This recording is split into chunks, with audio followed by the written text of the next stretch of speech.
الحمد لله رب العالمين، الصلاة والسلام على حبيبنا محمد وعلى آله وصحبه أجمعين. فمما ذكر من تواضعه صلى الله عليه وسلم. پێشەوەی بچینە سەر کتێبەکە باسێکی تەواضوعەکەین، ئەنجا دواتر دەچینە خزمەتی فەرموودەکان. طبعا تەواضوع یەکێکە لە هەرە سیفەتە گرنگەکان لە ئیسلامە، چونکە سەرچاوەیە بۆ زۆر سیفات و ڕەوشتی تر. بۆ نمونە ڕەوشتی هێمنی و لە سەرخۆیی بەشێکە لە تەواضوع. بۆ نمونە ڕەوشتی شکۆ و پاراستنی ڕێز بەشێکە لە تەواضوع. بۆ نمونە ڕووگەشی بەشێکە لە تەواضوع کە تەبەسومە، و خۆ بە کەمزانین بەشێکە لە تەواضوع، خۆ بە زل نەزانین بەشێکە لە تەواضوع، ڕەوش جوانی بە گشتی بەشێکە لە تەواضوع، مامەڵەی دروست لەگەڵ خەڵکیە بەشێکە لە تەواضوع، نەرمونیانی بەشێکە لە تەواضوع. بۆیە تەواضوع یەکێکە لە هەرە ڕەوشتە گرنگەکانی ئیسلام، چونکە دەیان ڕەوشتی تری لە خۆی گرتووە. ئەو کەسەی هەیبێ ئەوە زۆرێک لە ڕەوشتە جوانەکانی لە خۆیان کۆ کردوێتەوە. ئەو کەسەی نەیبێ ئەو بەڕاستی زۆرێک لە ڕەوشتە ناشرینەکانی لە دەست داوە. بۆیە زۆرێک لە زانایانە فەرموون ئەگەر بڕیار بێ بە یەکێک بڵێن ڕەوشتی نییە پێڵێن تەواضوعی نییە، ئەگەر بڕیاریش بێ بە یەکێک بڵێن ڕەوشتی هەیە پێڵێن تەواضوعی هەیە، چونکە بەڕاستی تەواضوع سەرچاوەیە بۆ زۆرێک لە ڕەوشتە جوانەکان. و تەواضوع مەجالاتیشی زۆرە. تەواضوع لە بەرامبەر ئەڵڵایە سوبحانەهو وتەعالە، کە ئەوە سەرچاوەی هەموو ڕەوشتەکەیە. یەکەمین بەشی تەواضوع و بناغەکەی و گرنگترینی و ئەساسترینی بریتە لەوەی لە بەرامبەر ئەڵڵایە سوبحانەهو وتەعالە تەواضوع هەبێ، واتە دان بنێی بە عەظەمەتی ئەوە و دان بنێی بە عەبدایەتی خۆتە، دان بنێی بە مەحەبەتی ئەوە و دان بنێی بە ملکەچی خۆتە. پاشان تەواضوع هەبێ لە بەرامبەر شەریعەتی ئەڵڵایە. ئەمە خاڵی دووەمە لە تەواضوع، یاخود بەشی دووەمیەتی، یعنی فەرمان و قەدەغەی ئەڵڵا جێبەجێکەی. بۆیە ئەو کەسەی کە فەرمان و قەدەغەی ئەڵڵا جێبەجێ ناکە پێوترێ کەسێکی متەکەبیر، خۆ بە زلزان لە ئاس فەرمانی ئەڵڵایە جەلە جەلالوه و لە ئاس قەدەغە کراوەکانیە. پاشان بەشی سێم لە تەواضوع بریتە لە شکاندنەوەی دڵ. لە کاتی شکاندنی هەر فەرمان و قەدەغەیەکە تۆ یەکسەر تەوبە بکەی، دڵە بشکێتەوە، پڕ بێت لە نەدەم، ئازار بچێژێ لەبەرەوەی کە تۆ بەرامبەر بە ئەڵڵا تاوانە ئەنجام داوە. ئەمە خاڵی سێم بوو. سێم یا چوارەم؟ سێم. خاڵی چوارەم لە بەرامبەر ئیماندارانە تۆ متەواضع بی. لە بەرامبەر ئیماندارانە تۆ متەواضع بی. ئەویش چۆنە؟ حەسەنی بەسریە فەرمێ بریتە لەوەی هەر کەسێکێ دی بڵێ پێ ئەچێمە لە من باشتر بێ. هەر مسلمانێکە دی یەکسەر لە دڵی خۆتان بڵێ پێ ئەچێ ئەمە لە من باشتر بێ، لە چ ڕوویەکەوە؟ لە ڕووی دنیاشەوە، لە ڕووی دینیشەوە. یعنی پێچێمە لە من بەڕێزتر بێ، ئەمە بەڕەوشتر بێ، و پێچێمە لە من دیندارتر بێ، لای ئەڵڵا سوبحانەهو وتەعالە خۆشەویستتر بێ، ئەمە لە دڵ و دەروون تا بێ. ئەمە ئیتر واو لێ کات تۆ متەکەبیر نەبی لە ئاس خەڵکیە، بەڵام کە ئەوە لە دڵ و دەروون تا نەبوو، واو لێ متەکەبیرە بی لە ئاستی خەڵکیە. خاڵی پێنجەم بریتە لەوەی کە فەضلی خەڵکی بەسەر خۆتەوە بزانی. فەضلی خەڵکی بەسەر خۆتەوە بزانی، بزانی کە تۆ پێویستە بە خەڵکە. هیچ کەسێک نییە پێویستی بە کەس نەبێ. ئەوە ئەڵڵایە سوبحانەهو وتەعالە پێویستی بە کەس نییە. إن الله غني عن العالمين، تو غنيني عن العالمين. بو الله غني عن العالمين لبروي المتكبرة، تو بودنية المتكبر بيو لا ساي الله كيتو بلاي بينيازم لهمو كسي هندێک زەڵێ بێمنەتم لە سێبەرەکەی خۆش منازام چی ومانەنە وەڵا مسلمان ئەبێ مەمنون بێ مسلمانێ بناسێ. بۆ چونکە موالاتی ئەو مسلمانە خۆشویستنی و دۆستایەتی و پشتیوانی و سەرخستنی تونترين فتي إيمانك يدي. أوثق عرى الإيمان الحب في الله والبغض في الله والموالاة في الله والمعاداة في الله. جابێت تۆ بڵێ وەڵام من پێویستم بە مسلمانان نییە و کەس فەضلی بەسەرمەوە نییە و بێنیازم لە هەمویان وەکو وایە تونترین پەتی ئیمانەکەی خۆت بە دەستی خۆت لە ناوی بەری بۆیە هەموو مسلمانێ پێویستی بە یەکتری هەیە و الله سبحانه وتعالى خودی ئینسانی وا خەلق کردووە کە پێویستی بە هاو جنسەکانی خۆی بێ کۆمەڵگایی بێ وەکو کۆمەڵێک لە ئاژەڵ و بوونەوەرەکان خەڵقی نەکردووە کە حەزی بە تەنهایی بێ بۆیە ئەوە خاڵی پێنجەمە. خاڵی شەشەم بریتە لەوەی کە متەواضع بی بەرامبەر بە تەنانەت ئاژەڵەکانیش کە ئەمەیتر بۆ خۆی ئاخر بەشیەتی کە تۆ بێ لە بەرامبەر ئاژەڵ و پەلەوەر و بوونەوەرەکانی تریشا متەواضع بی بەناهەق عزێتیان نەی بەناهەق تەکەبوریان بەسەرانەکەی حتى رسول الله صلى الله عليه وسلم فەرمێ یەکێک لە پێغەمبەرەکانی بەنی ئیسرائیل خەوی لێکەوتووە مێلورەیەک گازی لێگرێ کە خەبەری ئەبێتەوە بە گازەکەی ناڕەحەتە بێ هەڵەسێ بە لە ناوبردنی تەواوی مێلورەکان. الله سبحانه وتعالى لەسەر مێلورە پێغەمبەرێ سەرزانشتەکە لەسەر مێلورە پێغەمبەرێ سەرزانشتەکە پێڵێ یەک مێلورە گازی لێگرتی ومەتێکی لە ناو برد کە تەسبیحاتی ئەڵڵایە کرد وێ تۆ واجبە لەسەر متەواضع بی بەرامبەر بە گیاندارەکانیش ئەساسە خولوقی تەواضع ئاگادار بن و نەمانی تەواضع وای کردووە ئەو هەموو دەست درێژی و دەم درێژیە بەرامبەر بە یەکتری هەبێ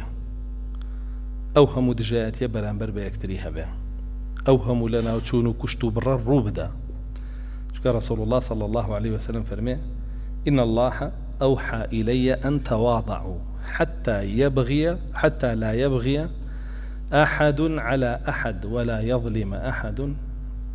فرمي الله سبحانه وتعالى وحي بوكردوم بي فرماني بيكردوم كأيوة شون بن متواضع بن تا وكو كالظلم لكزنك وكسيش دزريجي نكات السركش كواتك كتواضعنا ما أوشتان الرواية يستاوي كايبيني لنا وكومەڵگاکانی مسلمانانە لە بەغی لە ظلم لە عودوان هەر هەمووی سەبەبەکەی نەمانی تەواضع و عادەتەن متەواضعەکان کە سەیریانەکەی بەغی و ظلم و عودوانیان نییە بەرامبەر بە کەس دەزرێژی و دەمدرێژی و دزین و کوشتن و بڕین بەرامبەر بە هیچ کەسی ڕێ بە خۆیان نان بیکەن بۆ لەبەرەوەی کەسانێکن خۆیان بە گەورەتر لە کەس نازانن خۆیانیان لەلا گەورەتر نییە لە هیچ کەسێ چونکە کە تۆ ئەوە بە بچووک بینی ئیترە وەختە بە مافی خۆت یەزانی دەزرێژی بکەیتە سەر دەمدرێژی بکەیتە سەر و لەگەڵ یا خراپ بێ وێ بەڕاستی ڕەوشتی تەواضع کۆکارەوەی زۆرێک لە ڕەوشتەکانە و هەبوونی هەموو بەرەکەت و خێرێکە بۆ ئینسانی مسلمان لەسەر ئاستی تاک بۆ خودی خۆی و بۆ کۆمەڵگاش و نەبوونی بەڕاستی ظلم و ستەم و بەغی و دەمدرێژی و دەستدرێژیە لەلایەن یەکتریەوە. تواضع بريتيا لشي علماء كتعريف يكن فرمون لوضع وهاتوا خودا قردن خودا بقري خو برزنا كيتو نتي تعاسمان او تواضع بويا لا كردواريا با كسي متكبر لان شي لوت برز يعني بزلوتي برز كدوتو بلام لا خوي وازاني هم يعني خوي برزه بس خوي هلوتي برزن قلنا هيك شويني برزني امي لنزميه بەزوازانەی ترە هەموو شوێنێکی بەرز بۆ تۆ کە لوتی بەرز کردەوە بۆی پێڵێن لوت بەرز تەواضع بریتە لەوەی کە لوتە نەویکەی خۆ بەکەم بزانی با بڵێن لە زمانەوانەیە لە ئیصطلاح علەما فەرمون هو رضا الإنسان بمنزلة دون منزلته التي يستحقها فەرمێ بریتە لە ڕازیبوونی ئینسان بە پلە و پێگەیەک کە کەمترە لەوەی خۆی و خۆی بە شایستە ئازانێ بۆ نمونە تۆ خۆ بە شایستە ئازانی ئێستا لەو مزگەوتە هاتی تەژوورەوە ئەم خەڵکە لەبەرە هەستێ وایە لەوانێ شایستە شیوی بەڵام تۆ خۆ بە کەمترە زانی بانگی خەڵکەگاڵی ڕەحمەتی خواتان لێبێ هەڵمەسن لەبەرم ئەوە تەواضع یاخود منداڵێک ئەبینی بەرەو ڕوود دێ باشە حەق وایە ئەو سەلام لە تۆکا وایە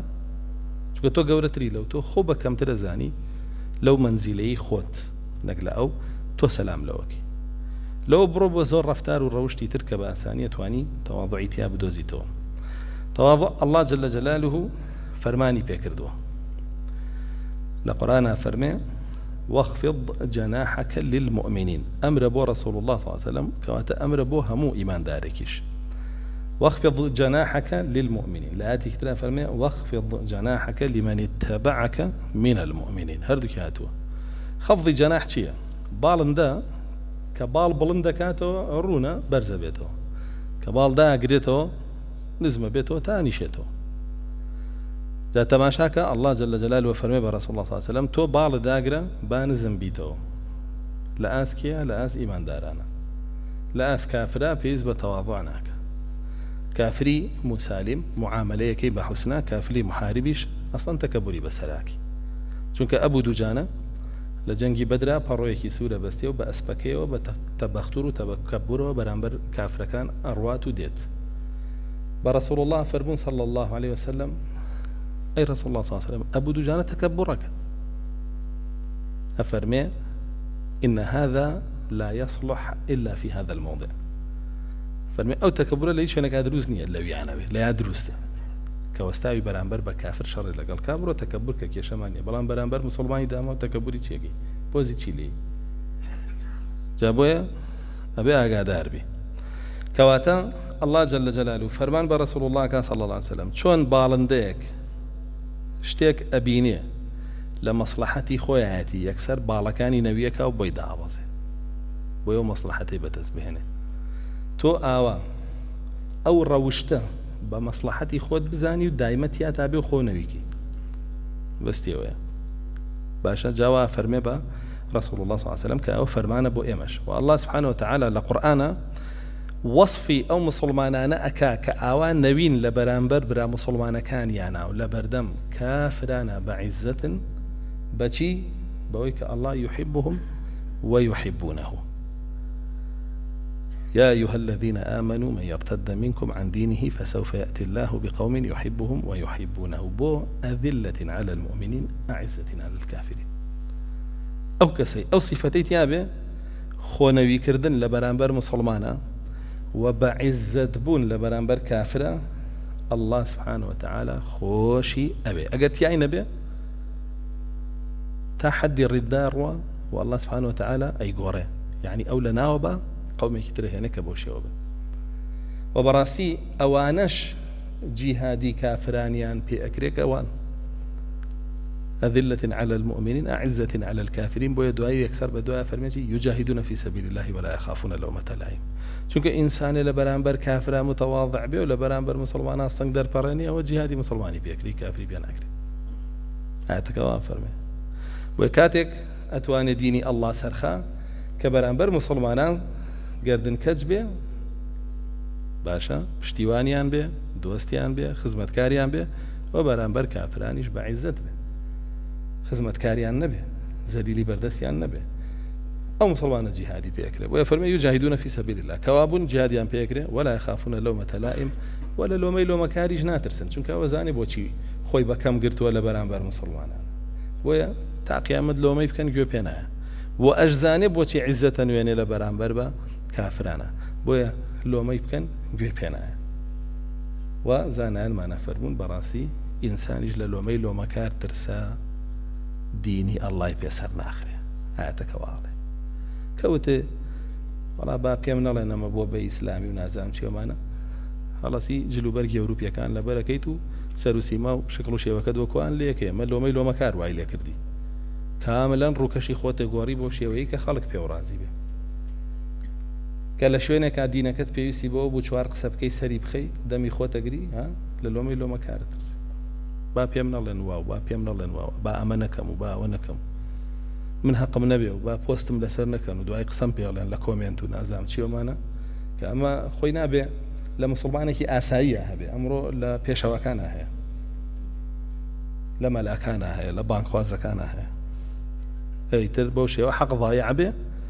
بهوي شيء بهوي زليلي أو سرشوري أو لبرنبر كافرانا وبهوي أو كبشتي كرتوا ذوي كعزة بجارته وبودين بوي الدين براسي بإنساني زليل وسرشور سرناك والله سبحانه وتعالى لقرآن فرمي وإلهكم إله واحد فله أسلموا وبشر المخبتين فرمي پروردگاری ایوه و پرستراوی ایوه الله سبحانه وتعالى بتنها بی پرستن وأفرمي لنا وهمو أوانيا كالله فرستن مجدي بهش بكيبة بتايبتي بوانيك مخبتا المخبتين قتادا فرمي المتواضعين تواني متواضع لنا وموحدين أوانا أهلي بهشتن راسته خو والله سبحانه وتعالى فرمي وعباد الرحمن الذين يمشون على الأرض هونا يعني يمشون على الأرض متواضعين غير متكبرين أوانا عبدي الله وأوانا عبدي رحمن والرحمن رحميان بيكا كبسر زويا ببوز تكبر ونار بلكو بتواضع عوار بويقدغي بيتوانك شكرا ولا تمشي في الأرض مرحا إنك لن تخرق الأرض ولن تبلغ الجبال طولا بسر زويا ببوز ومر أما جيبو أويك نرفتار نكردار نهيئت نقفتار بابوزيتيانا به بتكبريتيانا به چونکە تۆ نەلەکێوەکان بەڵندتری نەکە ئەژڕۆی زەوی بۆ شەقەبێ بۆیە ئەوە ڕۆشتنی کەسانێکە کە ئەهلی تەکەبورن و على الأرض هونا ڕۆشتنی عیباد الرحمانە و هەڵسوکەوتی عیباد الرحمانە بۆیە ئینسانی متەکەبیریش دایمە عادەتەن لە هیچ مەجلیسیەکان ناتوانێ نەبێ بە محامی خۆی و تەزکیەی نەفسی خۆی نەکە هەرچی لێ بپرسی ئەوەی باتەوە سەر خۆی و تەزکیەی نەفسی خۆیەکە بێ بە محامی خۆی باشا ولا تزكوا أنفسكم هو أعلم بمن اتقى لم تر إلى الذين يزكون أنفسهم بل الله يزكي من يشاء ولا تظلمون فتيلا لا همو مجلسك خلاص باسي قوري وعظمته قدرته دا صلاته ماندوبون وكوشش خباتي خويك هر خريك يوي نايبيني أوندي تعظيمي خويك أوندي تعظيمي الله بك سبحانه وتعالى أوندي تعظيمي رسول الله بك صلى الله عليه وسلم أو عند تعظيم دين الله بك جل جلاله أو عند تعظيم توحيد بك عناي بيني بهيت شوية إلا أوهر خليكي بارس كدنوي خويا وتزكي نفسي خوياك ويا الله سبحانه وتعالى فرمي يوك على مكان متواضع بن لأس خوتانا دائما خوتان بكم بزان تزكي نفسي خوتان بكن مكان شوك الله سبحانه وتعالى زاني كامتان متقين و هركسي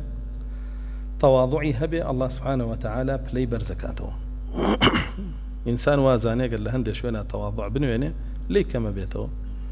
بلام رسول الله صلى الله عليه وسلم فرمي ما تواضع عبد لله إلا رفعه هيج عبد يقني لبر الله خوي بكم بقري إلا الله سبحانه وتعالى بلي برزكاته ولا فرمدي كتير فرمي من ترك اللباس تواضعا لله وهو يقدر عليه دعاه الله يوم القيامة على رؤوس الخلائق يخيره من أي حلل الإيمان شاء أن يلبسه فرمي هركسي لجلو برقية بقرع علماء فرمون أو جلو برقية بس يم جلو برقية كالبريكين عندك أنواع فرمون عندك كتير أنا فرمون نعم بس جلو برقية تكبر عندك أنا فرمون بس يجلو برقي تكبره هر كسي لجلو برقي بقرة كتكبري بيوي لبر الله جلو برقي لبركا كتواضعي بيوي خوي هم يقريتو چونك زور بي إنسان بچي وبوز ليا جلو برقي بماركو بوز ليا زورك لخلقي ويا رسول الله صلى الله عليه وسلم فرمي تعيس عبد الخميصة دعاك لو كساني عبدي ماركن الله إخوة زليل يانكا إيواش الزليل بو ببيو ماركي ناتواني بشيت درو بشيت حفله بشيت شوينة كاني وكورة كاني وكوبنا وكاني هو دعاكي رسول الله صلى الله عليه وسلم بو بعبدي وجلو برقة ببيو جلو برقة ايش ناتواني هسي ودانيش هيا عبدي كريميك جياليك هيا عبدي بابلين ملوان كيك وعبدي مستيليك وبينا بناتواني هريك عبدي اشتيكي تربي او بيو بي انجا اتشبو جامعة وانجا اتشبو معهد وانجا اتشبو كوبنا وكي وبو ايشا كي وبو سەیرانەکەی و بۆ کوێی و بۆ کوێی بۆیە چێ جاری وا هەیە ئەگەر خۆشی نەیبێ بۆی نەکڕێ سەرەکە بە کۆشی هەرچی خزم و کەسوکارە کە هەیەی و کڕیوێتی تا لێی وەرەگرێ جا بۆیە گونجێ کە مەبەستی جلوبەرگی دەرەوەش بێ و مەبەستی جلوبەرگی تەقواش بێ هیناوەوە کە ئەم کەسە ئیماندارە لەبەر ئەڵڵا دەسەڵاتیشی هەیە پارەشی هەیە توانایشی هەیە تەکەبورەکەی فڕێیا و پشتەکاتەوە جلوبەرگە فرمي الله سبحانه وتعالى للرجل قيامتها بانجي أكال لسروها مو بنورانو وجلو برقي بهشتيان هي إيمان ما بس بهشتيانا أخات بردسي كامي هالبجيري ولا بريك يعني بلو بايك كياتيك خوي هالبجيري لو آستي كهوشي وكاني خوي تيا جيجاي كداتي لبهشتا خوي هالبجيري لو آستيك هاوتاکانی خۆیتیە بۆیە بەڕاستی خولوقی تەواضع زۆر گرنگە لە ئینسانی مسلمانە هەبێ هەم لە دنیای ئیسفادەی لێکە ئەم لە قیامەتیشە أبو بكر صديق رضا ورحمته الله إليه أفرمي وجدنا الكرم في التقوى والغنى في اليقين والشرف في التواضع فرمي إيمي هاولاني رسول الله صلى الله عليه وسلم الريز مان لتشيا بينيو كرم مان لتشيا بينيو لتقوى إنسان كتقوى الله يهبو فرمانك أي ناش كيني وقد كان شيء أنجام نادا بفرمانەکانی کارەکە کە بە فەرمانەکانی کاری کرد ئەبێ بەخێر بۆ خۆی و بۆ چوار دەوریش وەکە قەدەغەکانیشی نەشکان ئەنجامی نەدان بە هەمان شێوە شەڕ دوورە خاتەوە لە خۆی و لە چوار دەوریشی ئیتر بەوە ڕێز بەدەسەهێنێ لە لای ئەڵڵا و لە لای مەخلوقاتی ئەڵڵاش پاشانە فەرمێ والغینا فی اليقین دەوڵەمەندیمان لە چیا دۆزیەوە لە یەقینە هەتا یەقینە بە ئەڵڵا بەهێزتر بێ بێنیازتری لەو مەخلوقانەی کە ئەیانەوێ زەلیل و چاوشۆڕی خۆیانت کەن حتا یەقینە لاواستر بێ زەلیلترە بی بۆ مەخلوقات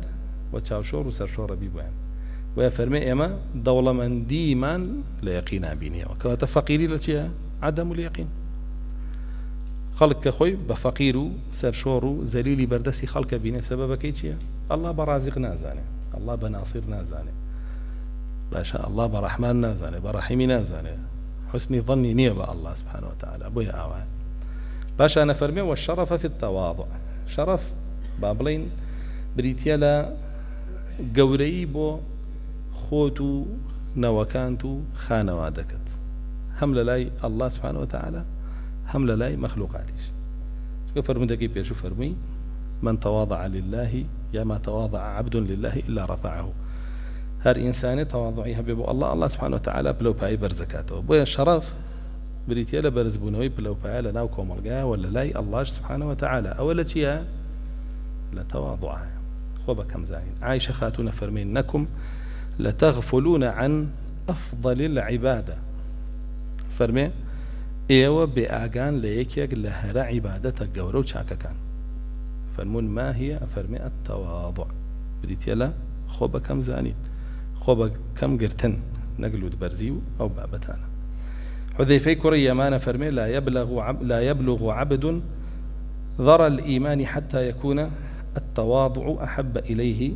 من الشرف فرمي هيج عبد ناقاتا لوتكي إيمان ناقاتا تشلو بوبي إيمان هتاوكو خوبا كم زانين للاي باشتر نبي لخوبا زلزانين لنا خلقيا ويا الله سبحانه وتعالى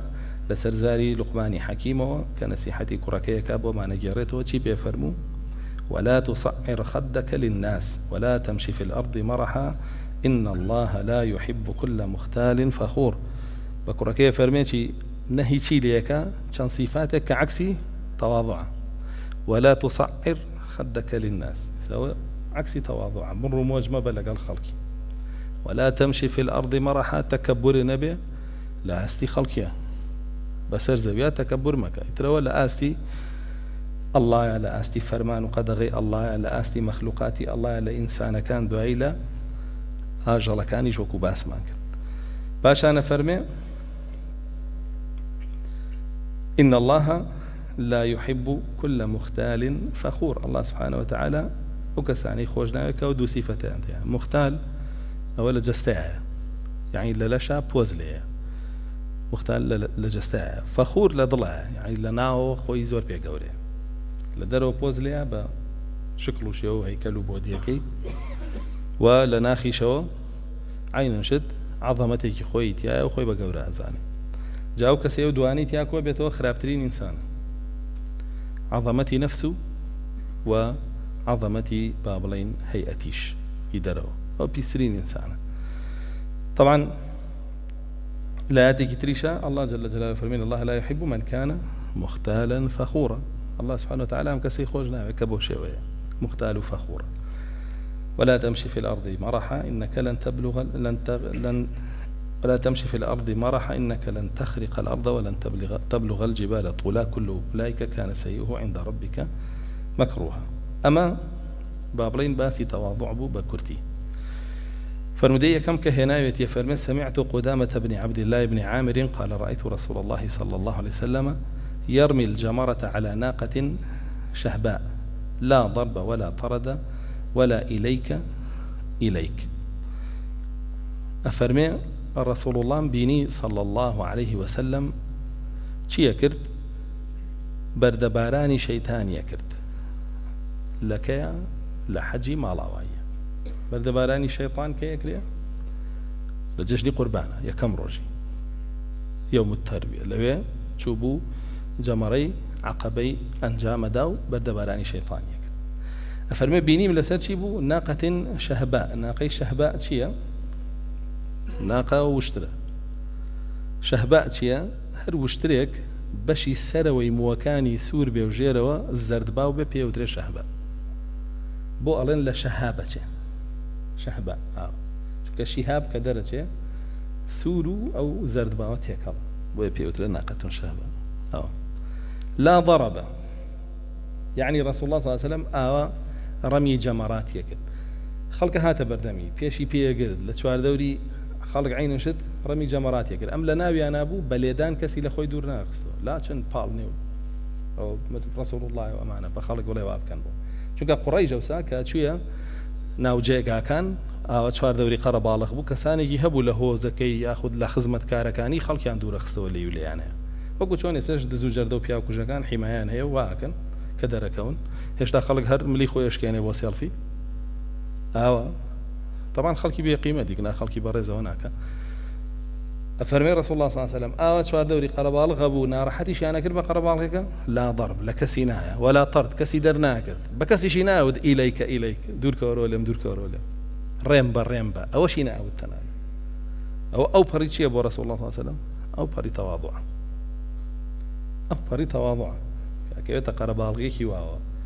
خوي رسولي الله شريعتك خوي هنا بيتي أو خلق أبي وكو أو بكاك شي أو بيجيش بكارنا هنا تناند بله أو بوشي بيش مكوني وبدوام وابنوكم من بكن أوجناك بل كلنا بيانا زور طبيعي وكو أوان رمي جمراتك خلقي بركة شون كسيكي آسايش خلقي تري بركة باش أنا فرمي عن أبي المليح حدثني نصر بن وهب الخزاعي أن رسول الله صلى الله عليه وسلم ركب حمارا مرسونا بغير سرج موكف عليه قطيفة جزرية ثم دعا معاذ بن جبل فأردفه نصر كري وهبي خزاعي فرمي رسول الله بيني صلى الله عليه وسلم لسر يدريج يكبو مرسونا يعني هيتشتي لسر بشتين بو زينو أو بابتاني لسر بجنبو بش بطال ويدوي خوي دواي تفسيريك على بغير سرج يعني ببيويك كرتاني بيالن شيء أما لسر بشتي به أو لسر بجنبو جاء فرمي موكف عليه قطيفة جزرية أما وصف جلوبرجك رسول الله صلى الله عليه وسلم كجلوبرجك جزري لبرابو هندق واعلن بس هندق للتفسير كان سيرم كده فرمون أو ما بس يويك يدرجك لغاو كراو لغاوكي جزرية ودودانا ألقي بيوي ورشمكي قرتو بداسيو يسار رسول الله صلى الله عليه وسلم سواري يدرجك بوا كرتاني لسرنية طبعا سوار بوني يدرج ببيع كرتان بوخو بتانياش زور نارحد شكا أخزي لسري جاء فرمي معاذ كوري جبلي بيني للرقاء وتي وانا سهركة ولا قال بابا بين الرواب ومزقوت سواري خوي كر معاذ كوري جبلي جمنال سدواني لسرا طبعا اوي دواوش بكي خو يقري وي بيشو نارحد ترى سوار بوني يدرجك جاء سيري تواضعي رسول الله صلى الله عليه وسلم أوستي رسولي الله قائدي أمته بو منالك عمري حوهش صالة دبش خوي وسري خاي بابا مزقود يسا كابرا سياري بي أبا بالو هم بياوه تبوتوزي أم بسراغا سلام يجناكا تجاي بلا كاكا ورن سركم باب تانجين مخو من كسم لقالانيا هربو أيو ججب ولا تكبر وي أقر أقاي لخوي به أقر أقاي لخوي نبي و إنسان كأقاي لخوي نبو قلم يشي لسرنيا لو ما يناكره جاري واي عدي بباليك كأقاي لخونيا أو سلام ناكي لا خوي تو أو تو ريش بيوي تو ما مصا أقام لي نبو من كأقام لي نبو الله لسر مينانوس يا جل جلاله تو ولا سر مينانوسي والله ما قام لخوان بي باش راسك جالي رباسي أواكا كرسول الله صلى الله عليه وسلم أو تواضعي بو بوشي واستام معاذ كوري جبلي لدعي خوي وسر خست عن أنس قال كان رسول الله صلى الله عليه وسلم يعود المريض ويتبع الجنازة ويجيب الدعوة المملوك ويركب الحمار، وكان يوم خيبر ويوم قريضة والنظير على حمار مخطوم بحبل من ليف تحته إكاف من ليف. فرمي أنس كري مالك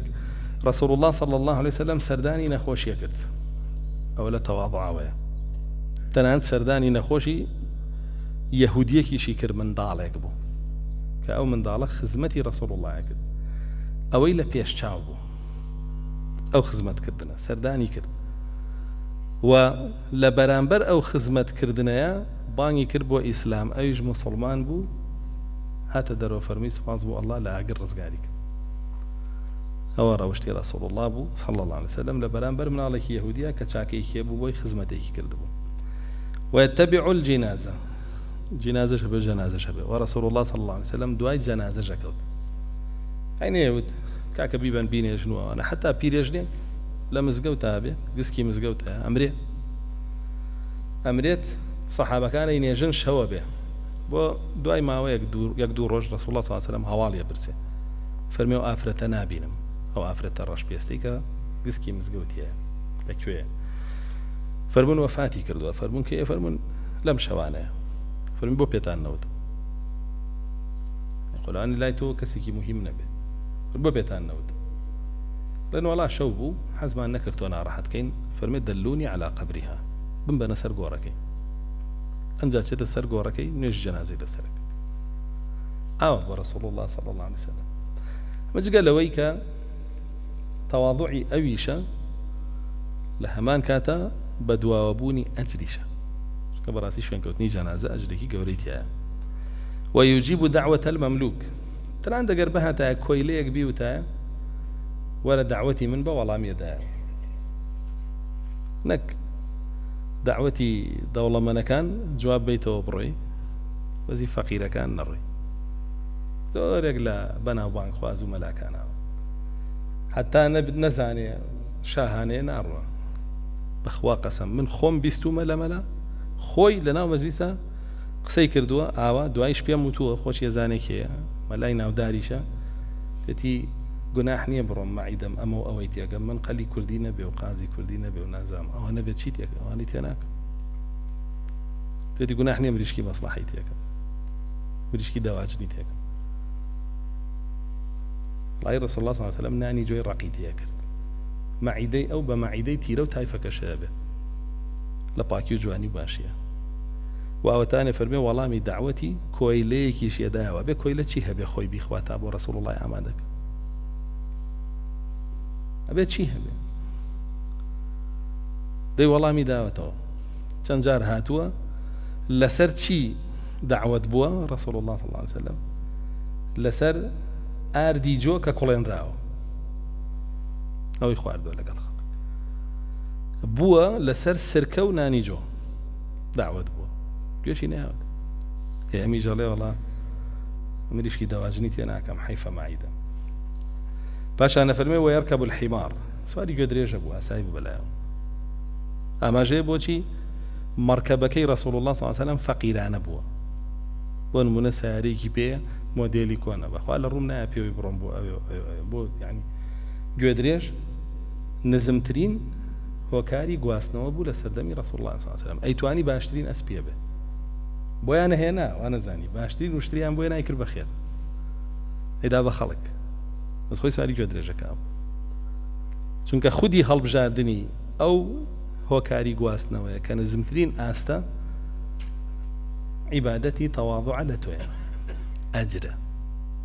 خودی هەڵبژاردننی باشترین مەرکەبە بۆی خەڵک بڵێ چ سیارێکی پێ ئەوە تەکەبورە گوناحە لە تۆیە هەو بێ بەبێەوەی تەکەبورە زیاکاتیە قەیناک باشە هەو بێ بەبێەوەی تەکەبورێ هەبێت یا قەیناکە بەڵام کە تەکەبوری هاتەناوە سوودی نییە بووە بۆیە فەرمێ سواری گوێدرێژە بووە لە ڕۆژی خەیبەرە جەنگی خەیبەر و لە ڕۆژی قوڕەیضەیە بەنی قوڕەیضە و بەنو نەضیر کە دەریکردن لە مەدینە هەر لەسەر چی بوو لەسەر گوێدرێژ بوون جا وەسفی گوێدرێژەکەشێکا کە لە خاوی پێوە بوو و بە پەتێکی زۆر ئاسایی كأفرمي من ليف يعني خلق بيت شعبوي دروسي كردبو خلق ياساي أو موكاني لول كردبو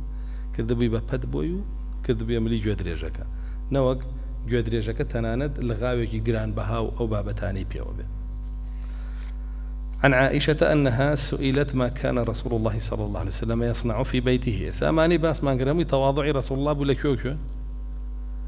لكولان لنا ولشكريا لنا صحابة كانيا لمالي خلقي ولا ناو خلقي أي لمالي خويا تواضعي شون بو عائشة خاتون باسيكا فرمك كما يصنع أحدكم في بيته يخصف النعل ويرقع الثوب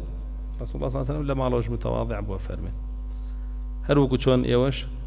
بچنەوە ماڵەوە پێداویستیەکتان هەبێ کەس بۆتان نەکا هەر خۆتان یەکەن ڕسوڵ الله صلی الله علیه وسلم نۆ ژنی هەبوو کەچی خۆی نەعلەکەی خۆی پینا کرد و جلو بەرگەکەی خۆی دووریەوە لە ڕیواتێکی ترا فەرمێ کانە فی مهنەتی ئەهلیه تەنانەت یارمەتی خێزانەکانیش هەیە نێ ئەخوا نۆ ئافرەتن من بۆچی وا بکەم طبعا ئینسان کە حرەکەی هەبوو جوڵەی هەبوو لەشی بەهێزترە بێ و عەقڵیشی باشترە بێ كحركين أبو جولين أبو لا شيء بكيك عقلي شيء بكيك إنسان يا لما له دانش تو أبينا برداخي أو أبينا أو كلينسو أبينا أو قلمو أبينا أو هيج خوي هيج ناقة دانش يو بخوي تبوه بيه قرصة بيه دعاء سيركي قلا يجبيه أبي بار بسر خوشيو وإنسان جولي هبي باشا هربو خوي جولاش باشا أما جقال لويك خود كاركاني خود أنجام بدي وتواضع وشتيكي زور باشا باشا أنا فرمي عن أبي بردة قال قلت لعائشة ما كان النبي صلى الله عليه وسلم يصنع في بيته قال كان في مهنة أهله. عن عائشة قالت قلت ما كان عن مجاهد عن عائشة قال قلت ما كان يصنع النبي صلى الله عليه وسلم في بيته قال يخصف النعل ويرقع الثوب. طبعا خصف بونعل كبكارية ما بستي چاکردنەوەیەتی چونکە نعلی ئەو سابنەکەی تەختە بوو و سەرەوەی چەرم بوو جاری وا هەبوو تەختەکە ئەو کونانەی کە چەرمەکەی تیا بوو گەورە بوو ئیتر ئەهاتە دەرەوە ئیتر یاخود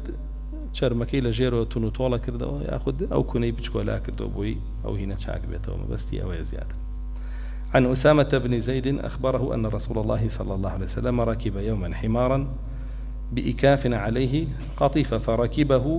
فردفه أسامة بن زيد يعود سعد بن عبادة في بني حارث بن خزرج وذلك قبل وقعة بدر. فرمي أسامة كري زيد كيبو زيد كري حارثة كرسول الله صلى الله عليه وسلم خوي قوري كردبو بحساب كويلي بو بلا موكو كري خوي سيريا كرد كدايكو باوكي دوزيانا وهاتن بدوايا بيبنو رسول الله صلى الله عليه وسلم فرمي وتی پێمان بفرۆشەرەوە بە رسول الله صلی الله عليه وسلم فەرمووی نایفرۆشمەوە بەڵام با خۆی سەر پشک بێ لای منە مێنێتەوە یا گەڕێتەوە بۆ لای ئێوە رسول الله هەڵبژار نەچووە بۆ لای دایک و باوکی خۆی دی لایەوە مێنەوە ئەوم پێ باشترە لە ئێوە ئەوە بوو لایەوە مایەوە جا ئوسامە کوڕی ئەوە ئوسامە رسول الله صلی الله عليه وسلم پێی وترا حب رسول الله صلی الله عليه وسلم خۆشەویستی رسول الله صلی الله عليه وسلم زۆری خۆشەویست و یەکێ بوو لە هەرە سەرکردە ئازاکان بۆیە پێش ئەوەی وەفاتکە جەیشێکی بەسەرکردایەتی ئەو ئامادە کرد بینێرێتە سەر ڕۆم کە عومریشی 17 ساڵ بوو. دوای ئەبوو بەکری سەدیق پیانوت ئەو جەیشە مەنێرە فەرمی ناتوانم جەیشێ نەنێرم کە رەسوڵ الله تەوجیهی داوەتێ بڕوە وەوتیان باشە هەر ئەینێری قاعیدەکەی بگۆڕە وتی قەت قاعیدێ ناگۆڕم رەسوڵ الله داینابێ صلی الله عليه وسلم ئەو بوو هەر ناردی لە کاتێکی شاد چواردەوری هەمووی مەدرسی بوو ليه هالقرابنا جاء أسامة كوري زيد فرمي رسول الله صلى الله عليه وسلم رشد سرداني سعدي كوري عبادة بك قوري أنصاري كان بو سروك هوز بو نخوش بو سرداني كرني نخوش يبو تمان لتواضع ويليره هو خالي كان أي لسر شي روي لسر جوا دريجك كقطيفيك بيادرابو يعني هر شرسفيك اعتيادي بسر بشتي أدراب تناند بابلين كرتاني بيوانا بو فرمي أسامة بيني للرقا لپش خوی سواری کرد ئەویشی لەگەڵ خۆیان هەڵگرت بردی کە ئەمەش پێش جەنگی بەدر بوو. طبعا لەوێ عەبدوڵای کوڕی سەلول قسەیەکەکە باسمان کرد لە دەرسەکانی پێشوە. عن أنس قال لم يكن شخص أحب إليهم من رسول الله صلى الله عليه وسلم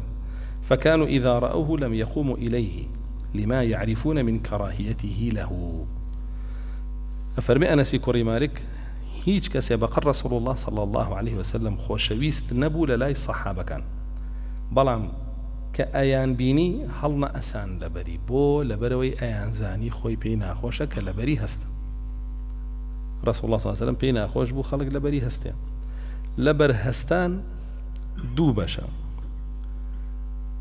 القيام له والقيام إليه أو دوانا جيان يكنين القيام إليه أو مستحبة القيام له أو حرام أو يجدو بلاي كان كراهيته وبلاي كان حرام وتاواني قوري قاعديك مان هي فرمي الأمر في الآداب للندب والنهي في الآداب للكراهية ودعت فرمي الأمر في الأحكام للوجوب والنهي في الأحكام للحرمة عيدك هي تقريبا يعني شي يعني فرمان كردن بشتيك كآداب به واشتا السنة أجر قرينة يجنية بكاتا فرض وقد غكردني اشتيكيش كآداب به أوشتا كراهيتي هي أجر قرينة يجنية حرامك قرينة هي بمنها رشبه لدوائية سباس يقين ولأحكام أصل وأمر بوجوب به لحرام وحلالة بونمنا أمر كراوتون يشكي واجب لسر طاب أمر كراو بالرجوبي واجب لسر طاب ونهيج بو تحريما نهيد لك راو مشروب خيطاو حرام لسر نهيد لك راو زيناب كيطاو حرام لسر أبو شو يعني ناتو أما بو مباح وبو كراهية وبو أنا أبو شو هتا قرينيك به صار فيك بو مباح ياخذ بو كراهية ياخذ بو بابلين مندوب جاء ليرة رسول الله صلى الله عليه وسلم فرمي بينا خوش بو هسن لبري كاتام بو چي بو كرهي بو رسول الله صلى الله عليه وسلم بو هستان لبري يكي بو چونك ناراحت كرني بران بركيتي لأني قاتي طاو نبي لأني بشتي طاو نبي معقول نية دك زيادة جور وام دجار هسيته ودانيشته وهي أنا لأني ناراحت ببونمونا طنقاو بيشتكي لو بابتا تو أو ناراحت يكي زيادة كي شرعا باشتر ويا ناراحتي خلق زيانك كشتيك زاني مشقة لسريان بيانك بويا رسول الله صلى الله عليه وسلم بكراهية يزاني بو خوي خلق لبري هستيا جابوا أو بو خوي بي كراهية بو منوتو هر كراهية هر بي أبي بيمان ناخوش بخلق لبربان هستيا قري مراس كين شين سنتي رسول الله كين صلى الله عليه وسلم لحالتي كتيرا لبرهستان أبي تقناهي قورة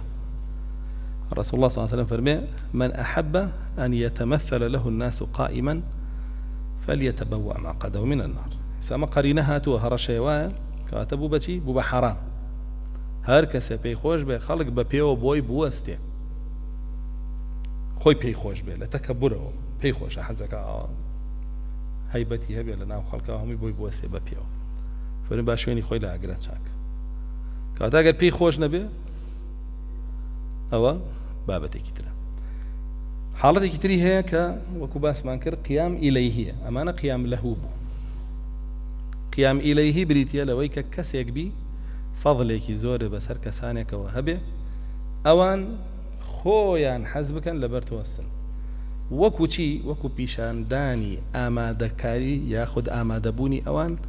بۆ قەرەبووکردنەوەی ئەو فەضلەی تۆ هەتە بەسەریانەوە ئەوانیش ئامادەن بەرەو پیرت بێن ئەو فەضلەت بۆ قەرەبوو بکەنەوە لە صحیحی بوخاریە هاتووەکە کاتێک سعدی کوڕی معاذ دێ بولاي رسول الله صلى الله عليه وسلم بناو قومكي حتى أكو حكم لسر يهودي بني قريظة بدا رسول الله صلى الله عليه وسلم بيانا فرمي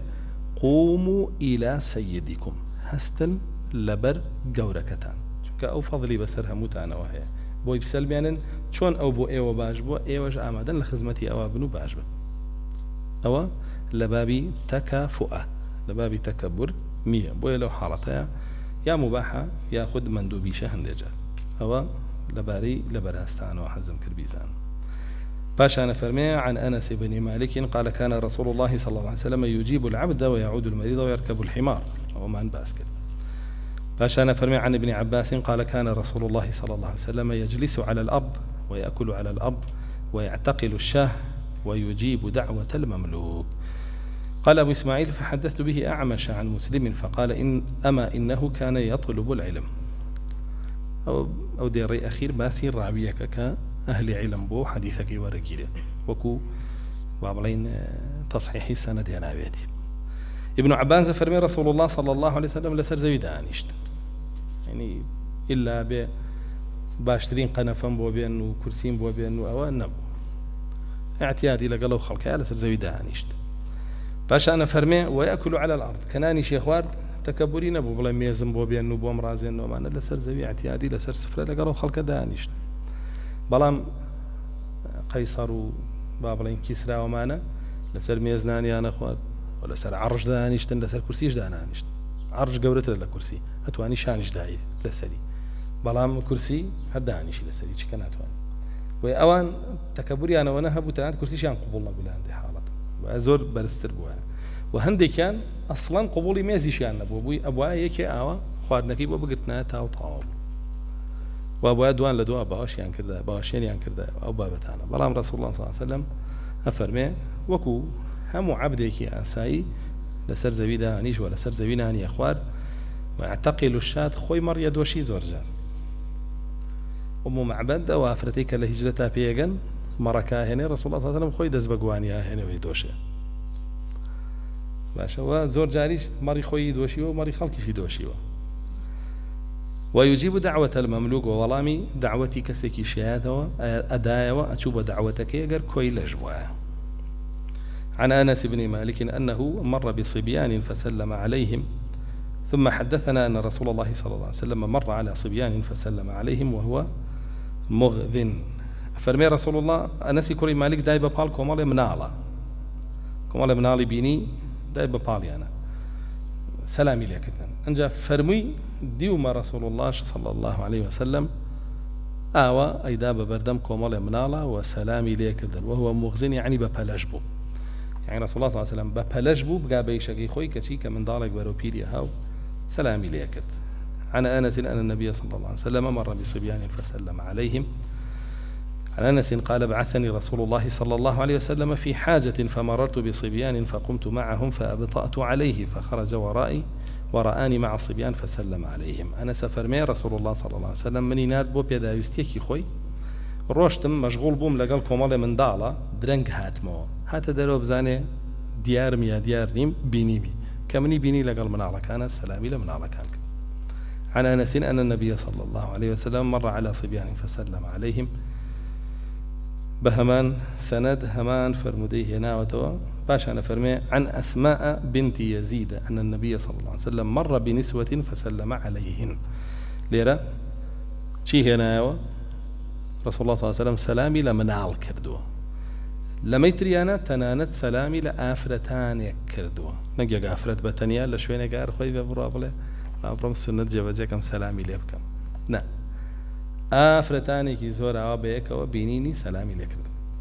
هاتوش السلامي لآفرتي كي بير كردوه كجاري ويا خلق طاقتيني لننكي خوشي سلامك أو سلامي لآفرتي كي بير كردوه أي شيء نبو نشي ناسيو جالير أسماء كتشي يزيد ما جرتوا أملا كتابي عمل يوم وليليس ابن سنية باس مان كردوه شوانا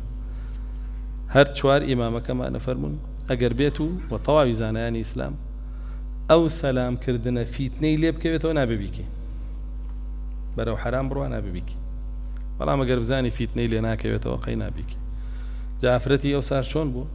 لا بوشراو بو وكوافرتي إحساس فور نبو كوم الله أفرت بيني روت الرجال لو نها أروي بطالنا وسلامي كان لكم سنته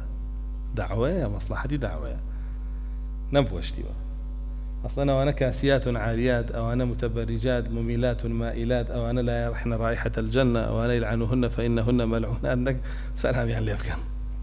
يلعنوهن فإنهن ملعونات لك برو سلام يعني لك أو لو تيجنا شيء بابتك جوازا.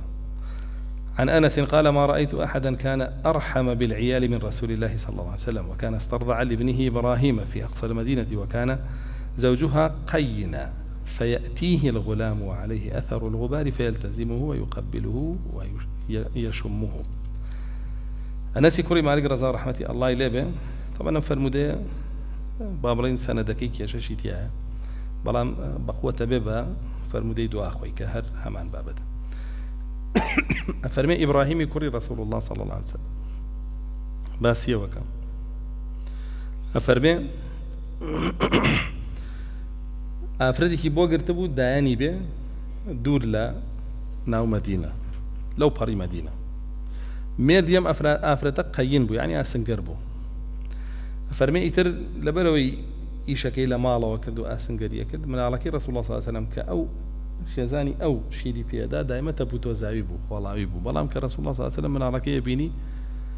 نەیوت ئابی بن و ئەو کوڕی منە و چۆنە بێ وا بێەوە پاکی کەنەوە جلی بگۆڕن و نا فەرمێ باوەشیە کرد بە تەپوتۆزەکەیەوە ماچیشیە کرد و بۆنیشیە کرد فەرمێ بەڕەحمترین بوو بۆ مناڵ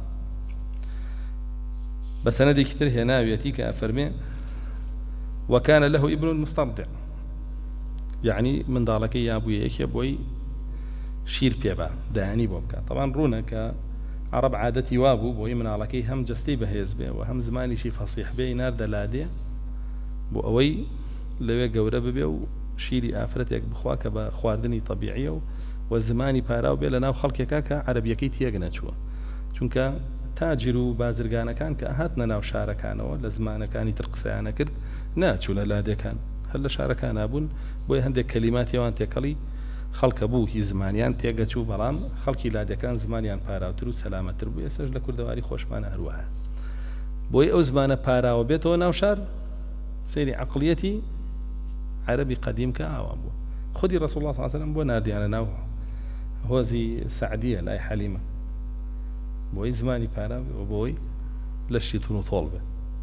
چەند ساڵ لەوێ مایەوە ئەنجا هاتەوە لای دایکی خۆی جا لێرەژە فەرمێ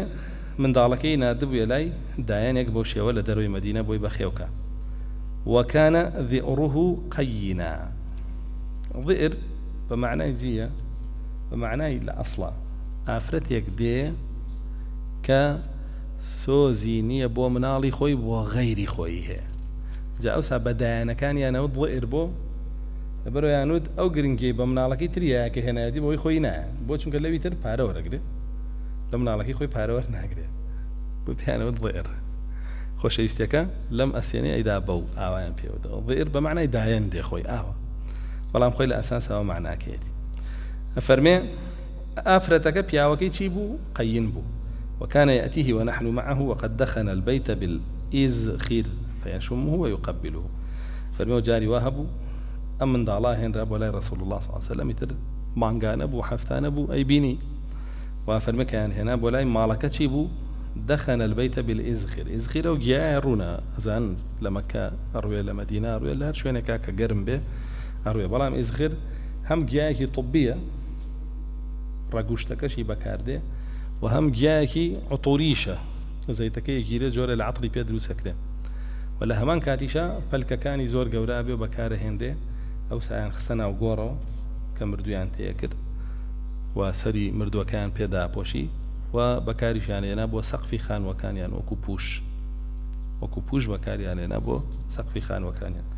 جا فەرمێ ئەو زەیتی ئێزەخیرەیان هەڵە کرد و بۆنی ئەو ناوەی خۆشە کرد و ڕەسوڵ الله صلی الله علیه وسلم مناڵەکەی گرت و باوەشیە کرد و بۆنیە کرد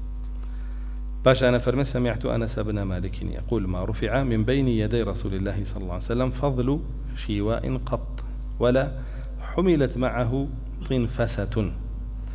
فرمي رسول الله صلى الله عليه وسلم لبردميا هيج كاتيك خواردن باش ماوكي نماوتو يعني أوندي بو خوي دانا وكبيخوا وأوندي داوا كردو كبيخوا أجر بوش يان دانايا أي هشت أوندي بودانين كخوي بيخوا باش أنا فرمي ولا حملت معه طنفصة بريتيا لهين كركراجة يعني تنانت كركراجة كش أي خوار دويشي نا هشتوا ولا خوشي لخوار ينادي على كراع هذا وكركراجة كزيادة لسر إسقان لبيني قوشت وإسقانا أخو لي زور جارة قربيتو جوان كلين رابي وأوانا بلام كسيك كبلين متكبر بأوانا نايخوا وأما جيبوا رسول الله صلى الله عليه وسلم تواضعي هبوا أو خواردناني خواردوا كحلال بون هرچنا لای خەڵک خواردنێکیش بووە کەم نرخ بووە یا بێ نرخ بووە. عن أبي مسعود قال أتى النبي صلى الله عليه وسلم رجل يكلمه فأرعد فقال هون عليك فلست بملك وإنما أنا ابن امرأة من قريش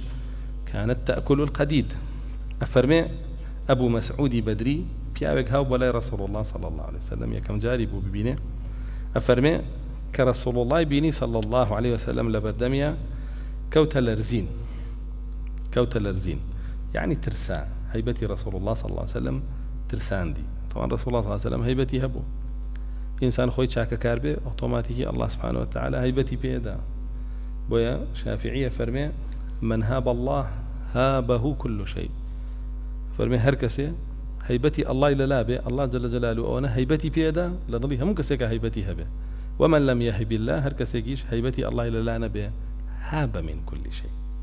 أولا همشتي ترسي وهمشتي هيبتي هي للاي. ويا رسول الله صلى الله عليه وسلم خوي هيبتي كتابتي خوي هبوا فرمي أو بيعولا بردم يا ألرزي أويش بي فرمو لريوعة تجيت لها تو فرمي يا أخي أي براكم هل كم كلمة ببراي خوي باينكر بوتشي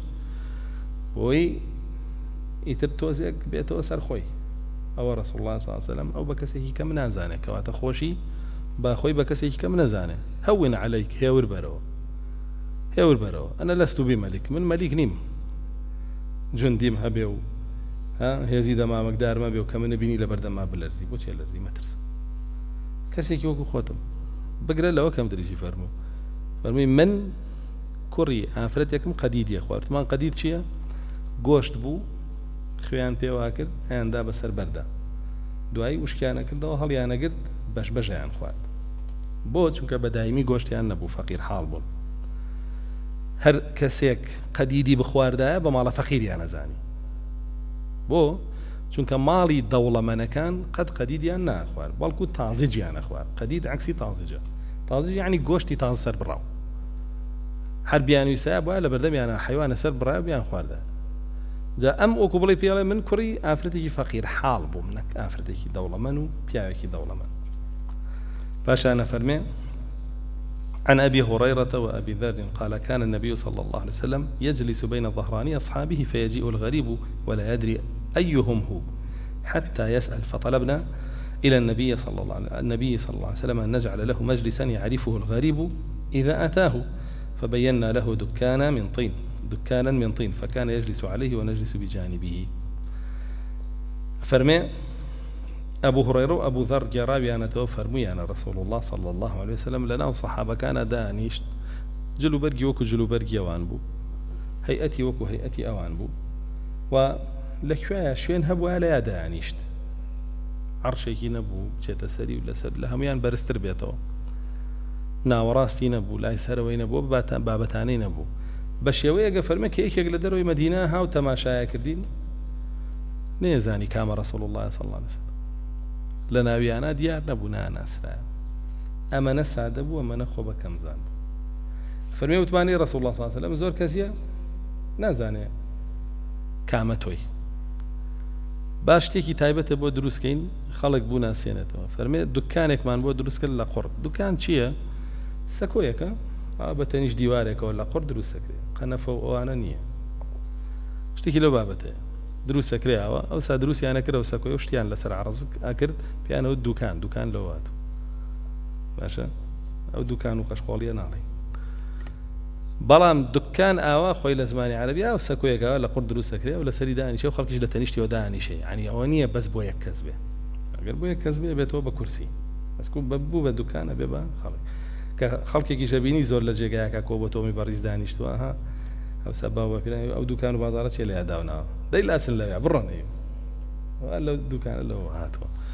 جا فەرمێ شتێکی وامان دروست کرد ئەو دانیشت ئەوش بە تەنیشتیەوە دانیشتین بەڵام ئەوەش هەر خۆجیاکردنەوە نەبوو چونکە ڕەسوڵ الله صلی الله علیه و سلم بەسەری دانیشت ئەوانیش لەگەڵیان لەسەری دانیشتن بۆیە زۆربەی فەرمودەکان تیادیە فەرمێ دەشتێکیەکە هات بۆ ناومان بۆ مزگەوت فەرمووی من منکم محەممەد کێتان محەممەدە صلی الله علیه وسلم أنس يقول ما لقى فرمت مان ها هو ذاك المتكئ بين ظهراننا أو شاني دا ولا بيا لا سرشاني أو براي أبو بكر الصديق هجرتي كلها قال رسول الله صلى الله عليه وسلم قشت مدينة خلقوا زي أبو بكر الصديق رسول الله صلى الله عليه وسلم وأنزاني أو وين بستاني مستظل هي لبيا أو باخێکە پێوترێ مستەظل بۆ ناونرا مستەظل لە لای مزگەوتی قوباوی ڕۆشت بێ دیوێتی و ئەم جارە ئێمە ڕۆشتین پیشانیە و برایانەمانە لەو بستانەیە ئەبوو بەکری سەدیق بە کەواکەی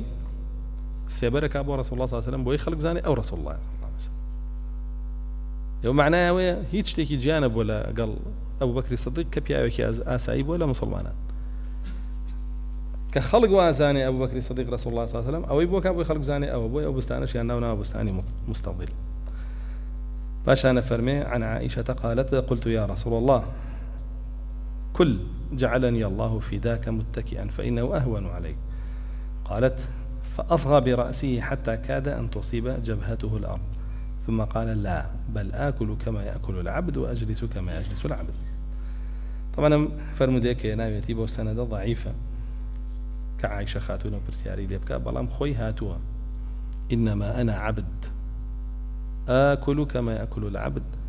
وأجلس كما يجلس العبد هاتوا فرمي عائشة خاتون وتنبى رسول الله صلى الله عليه وسلم ما عندوي بريك وراسي دامني شنان خوي ما عنده تربي اشتبوه ينمشان دا انجانان بخو فرمي وتي باشا سرتا باي كشاني دا راس بيو كخريق بيو يعني نزيق بيته ولا زبيك الراس بيو فرمينا خير من عبدم وكو عبد خوم وكو عبد جدانيش عن أنس قال لم يكن يأكل رسول الله صلى الله عليه وسلم على أخوان ولا في سكرجة حتى لحق بالله عز وجل أنس كوري مالك فرمي رسول الله صلى الله عليه وسلم بهيت شوية لسر ميز نانين أخواردو أخوان ميزة بهيت شوية هلا عرزاناني أخواردو أو شتيتها تواضعيتها بو خواردن نكتكبر وفرمي معناه شيوانية هل كسر سلمي زنان بخوام متكبر معناه ونية بلام لكاتي رسول الله صلى الله عليه وسلم عادة ملك كان فارس وروم ومتكبر كان نانيان لسر ميز أخوات باشا لإستايا كفقير جتواني ميزي هبيو ظالماني جتواني هبيو أقول جاي وايا ميزي كويلك جوان ترى لي قوركي وانيا نتانديو هو أم ماله حالة جوان ولا شيء أو كويلي فلانة كسب كتير فلانة كسب خوي مالك وينيا بو چونك أو هم إلى أوروبا شو قبشتي له فيلا أشتي له كويلك شيء اللي راهيتي يعني ما بس بانشي اللي راه إيه سجاري واي كويلك باشتر لي جورك يبويا تكبرني أو أجر توم يذهب إلى ماله ناني لسر خوي أو اللي تانتيجنا شو بابا تباش كوتو بيرم وفرمي هيج كاتكيش لسكورجا أخواردين أخوارد سكورجا قابك جوان بو ما خوان بيلين فخفوري يا نازمناك عجيبي تري هي قابك جوانا بابرين وكو شو شيء ليك لا قرة أو نبى جواني دروس كلا الرسول الله صلى الله عليه وسلم لقري أسائية يعني قابي قري أسائية أخوان يا أخوان وبو معلومات يشتان أن خواردنو أو خواردنوش لا شتي قري أسائية باشترا وسلامترا وتندرسي إنسانيش باش أنا فرمي ما ذكر من علامة رضاه وعلامة سخطه أما كوتاي بابك باسي چی من بوكا فرمي بابي أويك رسول الله صلى الله عليه وسلم چون منزاني بابلين رازي بو لو اشتو وچون منزاني لو اشت رازينية طبعا رازيبون بشتك كقدريبه أولا إيمان هنا ويا بقدر وهو واجب لسرها مكسه وانا رازيبون بشتك كان شرعي به أولا إيمان هنا ويبقى الله وواجب لسرها مكسه نارازي به لشتك كان شرعي تيجشتن كوتر زمان ديكم بس يتيا رسول الله صلى الله عليه وسلم شون ينزاني لو اشترى عزية لروي شرعي شو لروي قدري شو ولو اشتنى رازية لروي شرعه بس رسول الله صلى الله عليه وسلم اعتراضي لا قدرنا راضي به عن ابن عمر قال كان النبي صلى الله عليه وسلم يعرف رضاه وغضبه بوجهه كان إذا رضي فكأنما ملاحك الجدر وجهه يا ملاحك الجدر وجهه وإذا غضب خسف لونه واسود قال أبو بكر سمعت أبا الحكم الليثي يقول هي المرأة توضع في الشمس فيرى ضوءها على الجدار يعني قوله ملاحك الجدر ونم حديث صحيح نية بەڵام معناکەی صحیحە و هاوشێوەی زۆر هاتووە. عبد الله کوڕی عومەر فەرمێ رسول الله صلى الله عليه وسلم زۆر بە ئاسانی لەسەر دەموچاوی ئەمانزانی ئەمان توانی بیخوێنینەوە کە تووڕەیە یاخود ڕازیە. فەرمێ ئەگەر ڕازی بووایە لە شتێک ڕووی ئەگەشایە وەکو چی وەکو ئەو ئافرەتە گەنجە جوانەی کە لەبەر خۆرە لە پاڵ دیوارێکە ئەدرەوشێتەوە کە ئەڕوات وە درەوشێتەوە سێبەرەکەی بەڕوونی دەرەکەوێت. مەبەستی گەشاوەی ڕووی بووە بە شتێک کە ڕازی بوو بێ پێی. ئەوە تەفسیری کێ هێناوێتی ئەبوو بەکر لە خوارەوە هێناوێتی. باشانە فەرمێ وە کاتێکیش تووڕە بوایە دەموچاوی سوورە بوویەوە تقریبا بەرەو ڕەشت ئەڕۆی ئەمەنە سوورە بووەوە. کا فەرمێ وئیذا غەضیبە خوسیفە لەونوه یعنی ئەو ڕەنگەی نامە چۆن خۆرومانگ چیە بێ خەسفە بێ کە خەسف بوو خۆرومانگ ڕەنگەی خۆی ئەمێنێ درەوشانەوەگەی نایمێنێ. فەرمێ دەموچاوی ئاوا ڕووناکی لێ ئەبڕا تووڕا بوو لە خەڵکی. کەواتە چۆن زانراوە رسول الله صلی الله عليه وسلم تووڕێ و چۆن زانراوە ڕازیە. ئەمە حاڵەتی یەکەم لەسەر ڕووی دەرەکەوە. عن كعب بن مالك قال كان رسول الله صلى الله عليه وسلم إذا سره الأمر استنار وجهه كأنه دارة القمر. فرمي رسول الله صلى الله عليه وسلم هرشتكي بيخوش بوا دەموچاویە گەشایەوە ئەدرەوشایەوە وەکوچی دارة القمر يعني بازنەی مانگ بەپڕی. عن عائشة قالت دخل علي رسول الله صلى الله عليه وسلم مسرورا تبرق أسارير وجهه فقال ألم تري إلى زيد؟ قال أبو بكر لا يقول أسارير وجهه إلا الليث. يعني ما بس يوي أمر يواتي الليث أو إتياء حدثنا الليث أو أسارير الوجه هنا كأسارير الوجه ما بس بيجيا سر كل مكان يتي أو خطوطاني لسر كل مدروسة بكاتج إنسان دموچاوية قشيته خنداء كما بس يوي. فرمي رسول الله صلى الله عليه وسلم هات جوره وبولام عائشة خاتون دموچاوي ئەبریقایەوە دەموچاوی ئەبریقایەوە بەتایبەت ئەو خەت و خطوط و چاڵانەی کە لەسەر ڕوومەتی دروسە هەیە پێکەنێت چاڵ لەسەر ڕوومەتی دروسە بێ ئەو مواصفاتی شەوا بزانم بۆ جوانی هەر کەسێ هەی بێ. تەمانی پیاو ئەگەر ڕیشی پڕ بێ دەرناکە ئەگەر ڕیشی پڕ نەبێ دەرەکە ئەبەو شێوەیە. جاری واژ هەیە لەسەر وترە لەسەر کوڵمە ئەو هەر دەرەکەوێ هەر چۆنە بێ. جاء فرمان رسول الله صلى الله عليه وسلم وانيا قشايا وبوشيا أمان بيني. باشا فرمي عن علي بن أبي طالب قال كان رسول الله صلى الله عليه وسلم إذا رأى ما يحب قال الحمد لله الذي بنعمته تتم الصالحات. حديثك صحيحة ليرى أما فرمي إسنادك ضعيفة بلان بصحيحه هاتوا فرمي وإذا رأى أمرا يكرهه يا وإذا أصابه حزن أعوجهتوا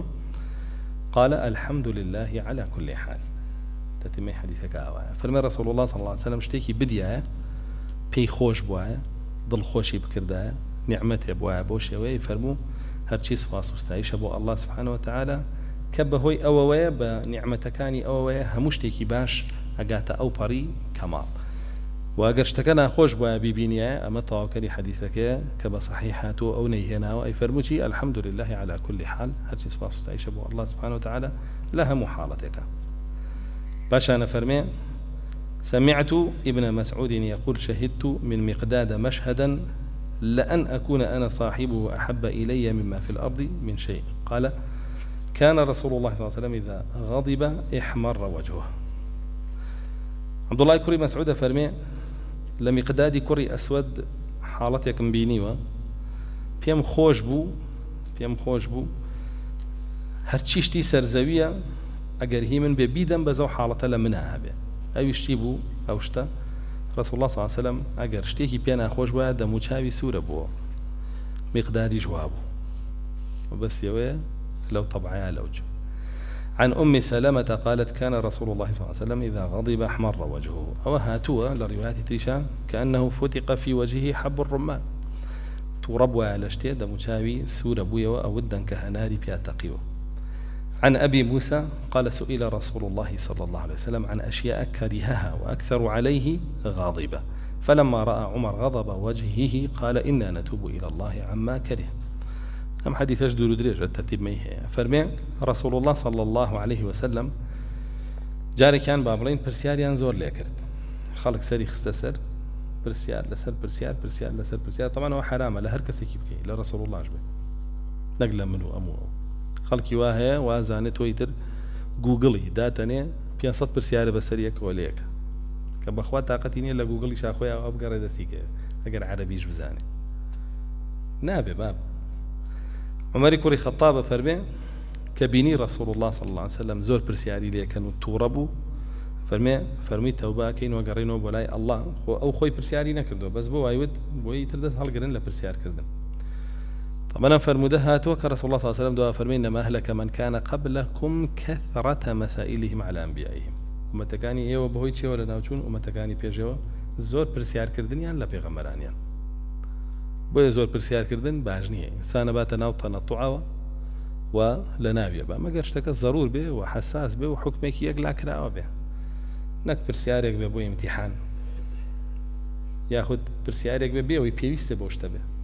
عمر كوري خطاب عبد الله كوري جارته يفرمي باوك ما يفرموا لعنتي الله لو كسي برسياري شتيكا بيويستي بينيه ايشي بينيه زور خطر ايش بوشتني بو برسياريك ايش بينيه بويكي لو تبو جاسوسي بو ايش كدو بي بو تشيكي اي بو تشي تو برسيار بو تشي يا امتحاني بيكي تاقيه كيتو ها كابرا هاتو بتوله اور بزان نووي كافر بو يا مسلمان ايش چه بم برسيار ما ونوشي لبشتوبكي ها ايش چه بو برسيار بيست بيني ده والله برا او لعنتي امام عمر وقريته ككرديتي وبيكوري كعب كابرا يجبر سياري ليكا على السوين ده ام با الله واشتر ريال الله والله الله بو برسياريك بو برسياريك الله اللي قربا روبا كرويا اجتهادك ينو راي خو معنا الله تو بيشكي برسيارك بويا برسيارك كان ليك يا صحابه كان فرمون آية رسول الله صلى الله عليه وسلم برسياري ليك را لباري اشتيكوا كيشتاروين دابه أفرمي بالله تأم آيات دابزي يا أيها الذين آمنوا لا تسألوا عن أشياء إن تبد لكم تسؤكم أن تسألوا عنها حين ينزل القرآن تبد لكم أخير يا تكافر ماشي قد سألها قوم من قبلكم ثم أصبحوا بها كافرين أي أواني إيمان تاني هنا وبرسيار لاشتيق مكان كروين داو ليقرن با قرآن دابزي خوي حكمك يرون كاتو تو بيش أو مكو بيش الله ورسولك مكو برسيار لاشتيق مكا كهيج حكمك نيا جاري چونك هيش تاروين يا ونهاتو تبون با رو بدا بيت ابون انجا قرآن دابزي بو يقلايه كاتو تو بيش مكو چونك كسانيك وایان کرد دوای کافر درچون بۆچی کافر درچون پرسیاری شتانێکیان کرد ئەم شتە چۆنە ئەو شتە چۆنە ئەگەر ڕووبە کابرا فەرمی ئاوایە و ئاوایە و ئاوایە ئەگەر ڕووبە ئەویش عەقڵی تەقەبولی نەکرد و تەحەمولی نەکرد و وەڵا من ئەمەم قبوڵ نییە کافر بوو پێی یاخود دوای کە شتەکە ڕوویە کافر بوو پێی طبعا یەهود 300 ساڵ پێش هاتنی رسول الله صلی الله عليه وسلم هاتن لە مەدینە دانیشتن وتیان پێغەمبەری آخر زەمان لێرەیە تو ئێمە ئیمانی پێیانی واتون ام موضوعان باسا كير شورش كذبيان بكالكلي مشكيان دعيك رسول الله صلى الله عليه وسلم فلما جاءهم ما عرفوا كافروا كافر بن بي ما بيش حدث مكة شعربك حدث ربا انجا سيتيابك انجا برسياري تيابك انجا برو بيري برو زور خطر او بابتا يسش خلق يقدانيش تو يعني ب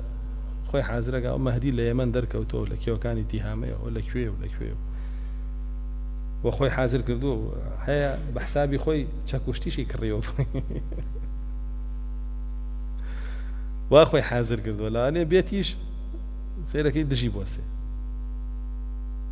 باخوا ويا ها مروا بدواي اشتيقا كيش تاروينها مروا بدواي ايمان بيها بعقيدة بيها بهم بابتي بس مروا بدواي جاء فرمي عمر كوري خطاب فرمي مداوي لي خوش بون لا الله كاين شكبر راسي رسول الله ما ناح راح تكرب بوشتانا بو برسيارانا كهشتار ويناو جاء حديث قد دريجي هي دريجه بس خوي لا بابا كان يتراي يعني با من احساس يقسم لسنا كان باشتر ما روي في اغضائه واعراضه عما كره فرمي او فرموداني كبو ما نحات ولا باري بشكردنا شتيكي كبينا خوش بو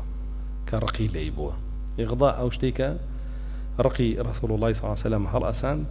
وأميش إعراضي تيكر بشتي تيكر لبروي بيخوش دم. عن أنس بن مالك قال كان رسول الله صلى الله عليه وسلم قل ما يواجه أحدا بشيء يكرهه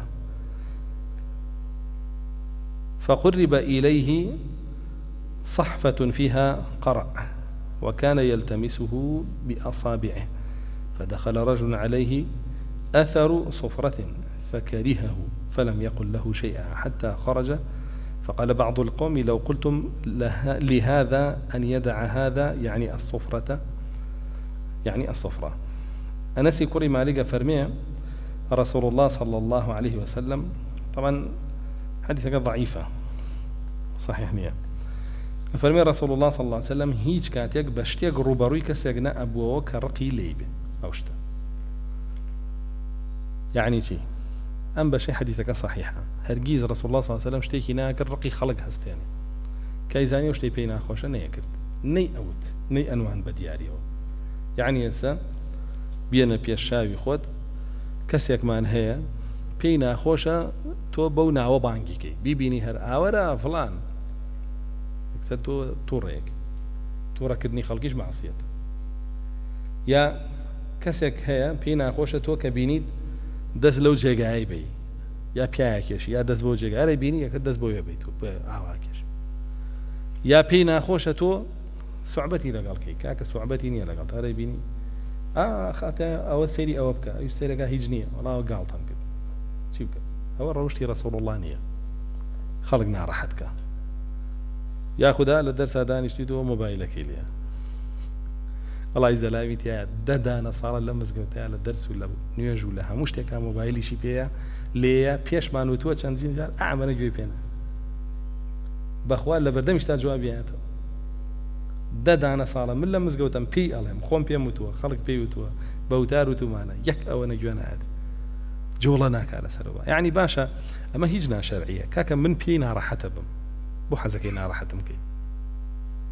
بۆ هەر یعنی ئەبێ لێ بدام مۆبایلی تۆ پیاوە ئەمڕۆ لێ لێ قەسەم بەخوا دەدانە ساڵە لە مزگەوتەیە وایە هەمووشمان پێمان وتووە باوەڕ ناکەم یەکێ بێ لە مزگەوتەیە کە ئاگاداریەوە نەبێ پێی نەوتوە یەک ئەوە نەحساب بۆ یەک بەشەر ناکە ئینسان هەیە بە طەبیعەتی خۆی یعنی حەزی بەوە نییە ڕاست بێتەوە هەر پێی خۆشە لەسەر لاری خۆی بێ و لاریەکەی خۆشی پێ ڕاستترین ئیشە زۆر عەجایبە يعني هەندێک شتە بینی لە هەندێکە سوور ئەزانی ئەم شتە جوان نییە خەڵک ناڕەحەتەکە خەڵک بێزارەکە یعنی تۆ بۆ هەر خەریکی بۆ هەر ئەیکی بۆ هەر ئەنجامی ئێ وەڵڵا هەیە فەرمێ ڕەسوڵ الله صلی الله علیه وسلم هەرگیز ڕوبەڕووی کەسێ نەبووە بە ڕەفتارێ بە گوفتارێ بە شتێک کە ناڕەحەتیکە چونکە موسڵمان بۆی نییە بێتە ناڕەحەتی بۆ برا موسڵمانەکەی بۆی نییە بێتە ناڕەحەتی بۆ برا موسڵمانەکەی یعنی سەیرەکەی کەلیمەیەکمان هەیە کەلیمەی أعظم الله أجركم وغفر لنا ولميتكم أما دعاءك كي بو كسيك مردوي باشا دعانية خيرنية باجنية طواوي زانيان ما نفرمون لدعاء سير رجوة بونية ودعاء كي بو كسيك مردوي بوه على مردني عزيزة كي بيرخاته كدعاء خيرشة بويتو نبيته هوي ناراحت كردن ئەوەڵا لە ڕۆژێکە 500 جارە بێتە هۆی ناڕەحەتکردنی تۆ باشە تووڕەتەکە بێزارێکە دوای جەڵێ ئەوە تووڕەیە مامەسا بۆ تووڕە بوو یا فڵانە کەس بۆ تووڕە بوو ئەرێ تۆ بۆ زوو تووڕابی ناڵێ خۆم تووڕەم کردی تۆ بۆ زوو تووڕابی لەبەرەوەی مەخلوقێکی وەکو تۆ لێم ناگەڕێ لەبەرەوەی کەسێکی وەکو تۆ كدورة لسنة رسول الله صلى الله عليه وسلم هستي خلقي راناقري شعوري خلقي راناقري وازم لنا بوي براسي لو كاتو إما باسي جيجين زور شد رسول الله صلى الله عليه وسلم بينا أخوش تراب بي طبيعية منيش بينا أخوش بي أيش بينا أخوش بي أيش بينا أخوش بي هر مسلماني كيدر بينا أخوش بي جاري أصلا أقر بيا شرعي بي همو كسي بينا أخوش بي نابي كسيك هبي بي خوش بي بهيت شيء نابێ کەسێک هەبێ پێی خۆش بێت چونکە شتەکە بێ شەرعیە چی بێ شەرعی پێ خۆشە ها بڕۆ بە ئیمانەکەتەوە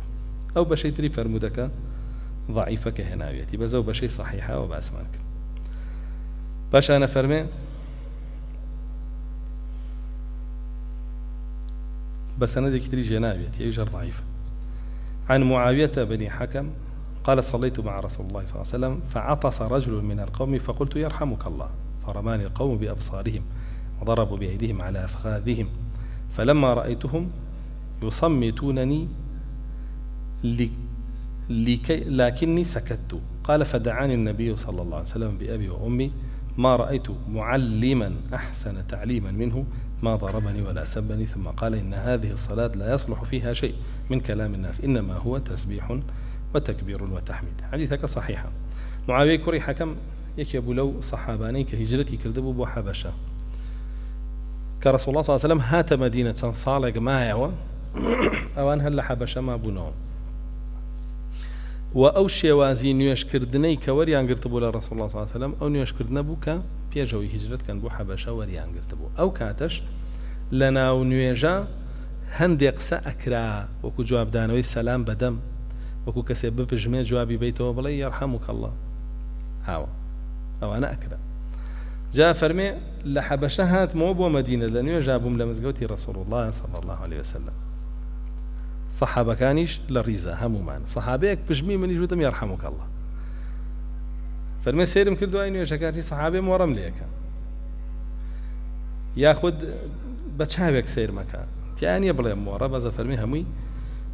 بتشابك سير يعني كردم كبلي أبو أبي ضنق بيتا أنا أبو أبلي سرزانش شاي سرزانش فرمي كطواو بوين هل صاين بروين رسول الله صلى الله عليه وسلم باين كده.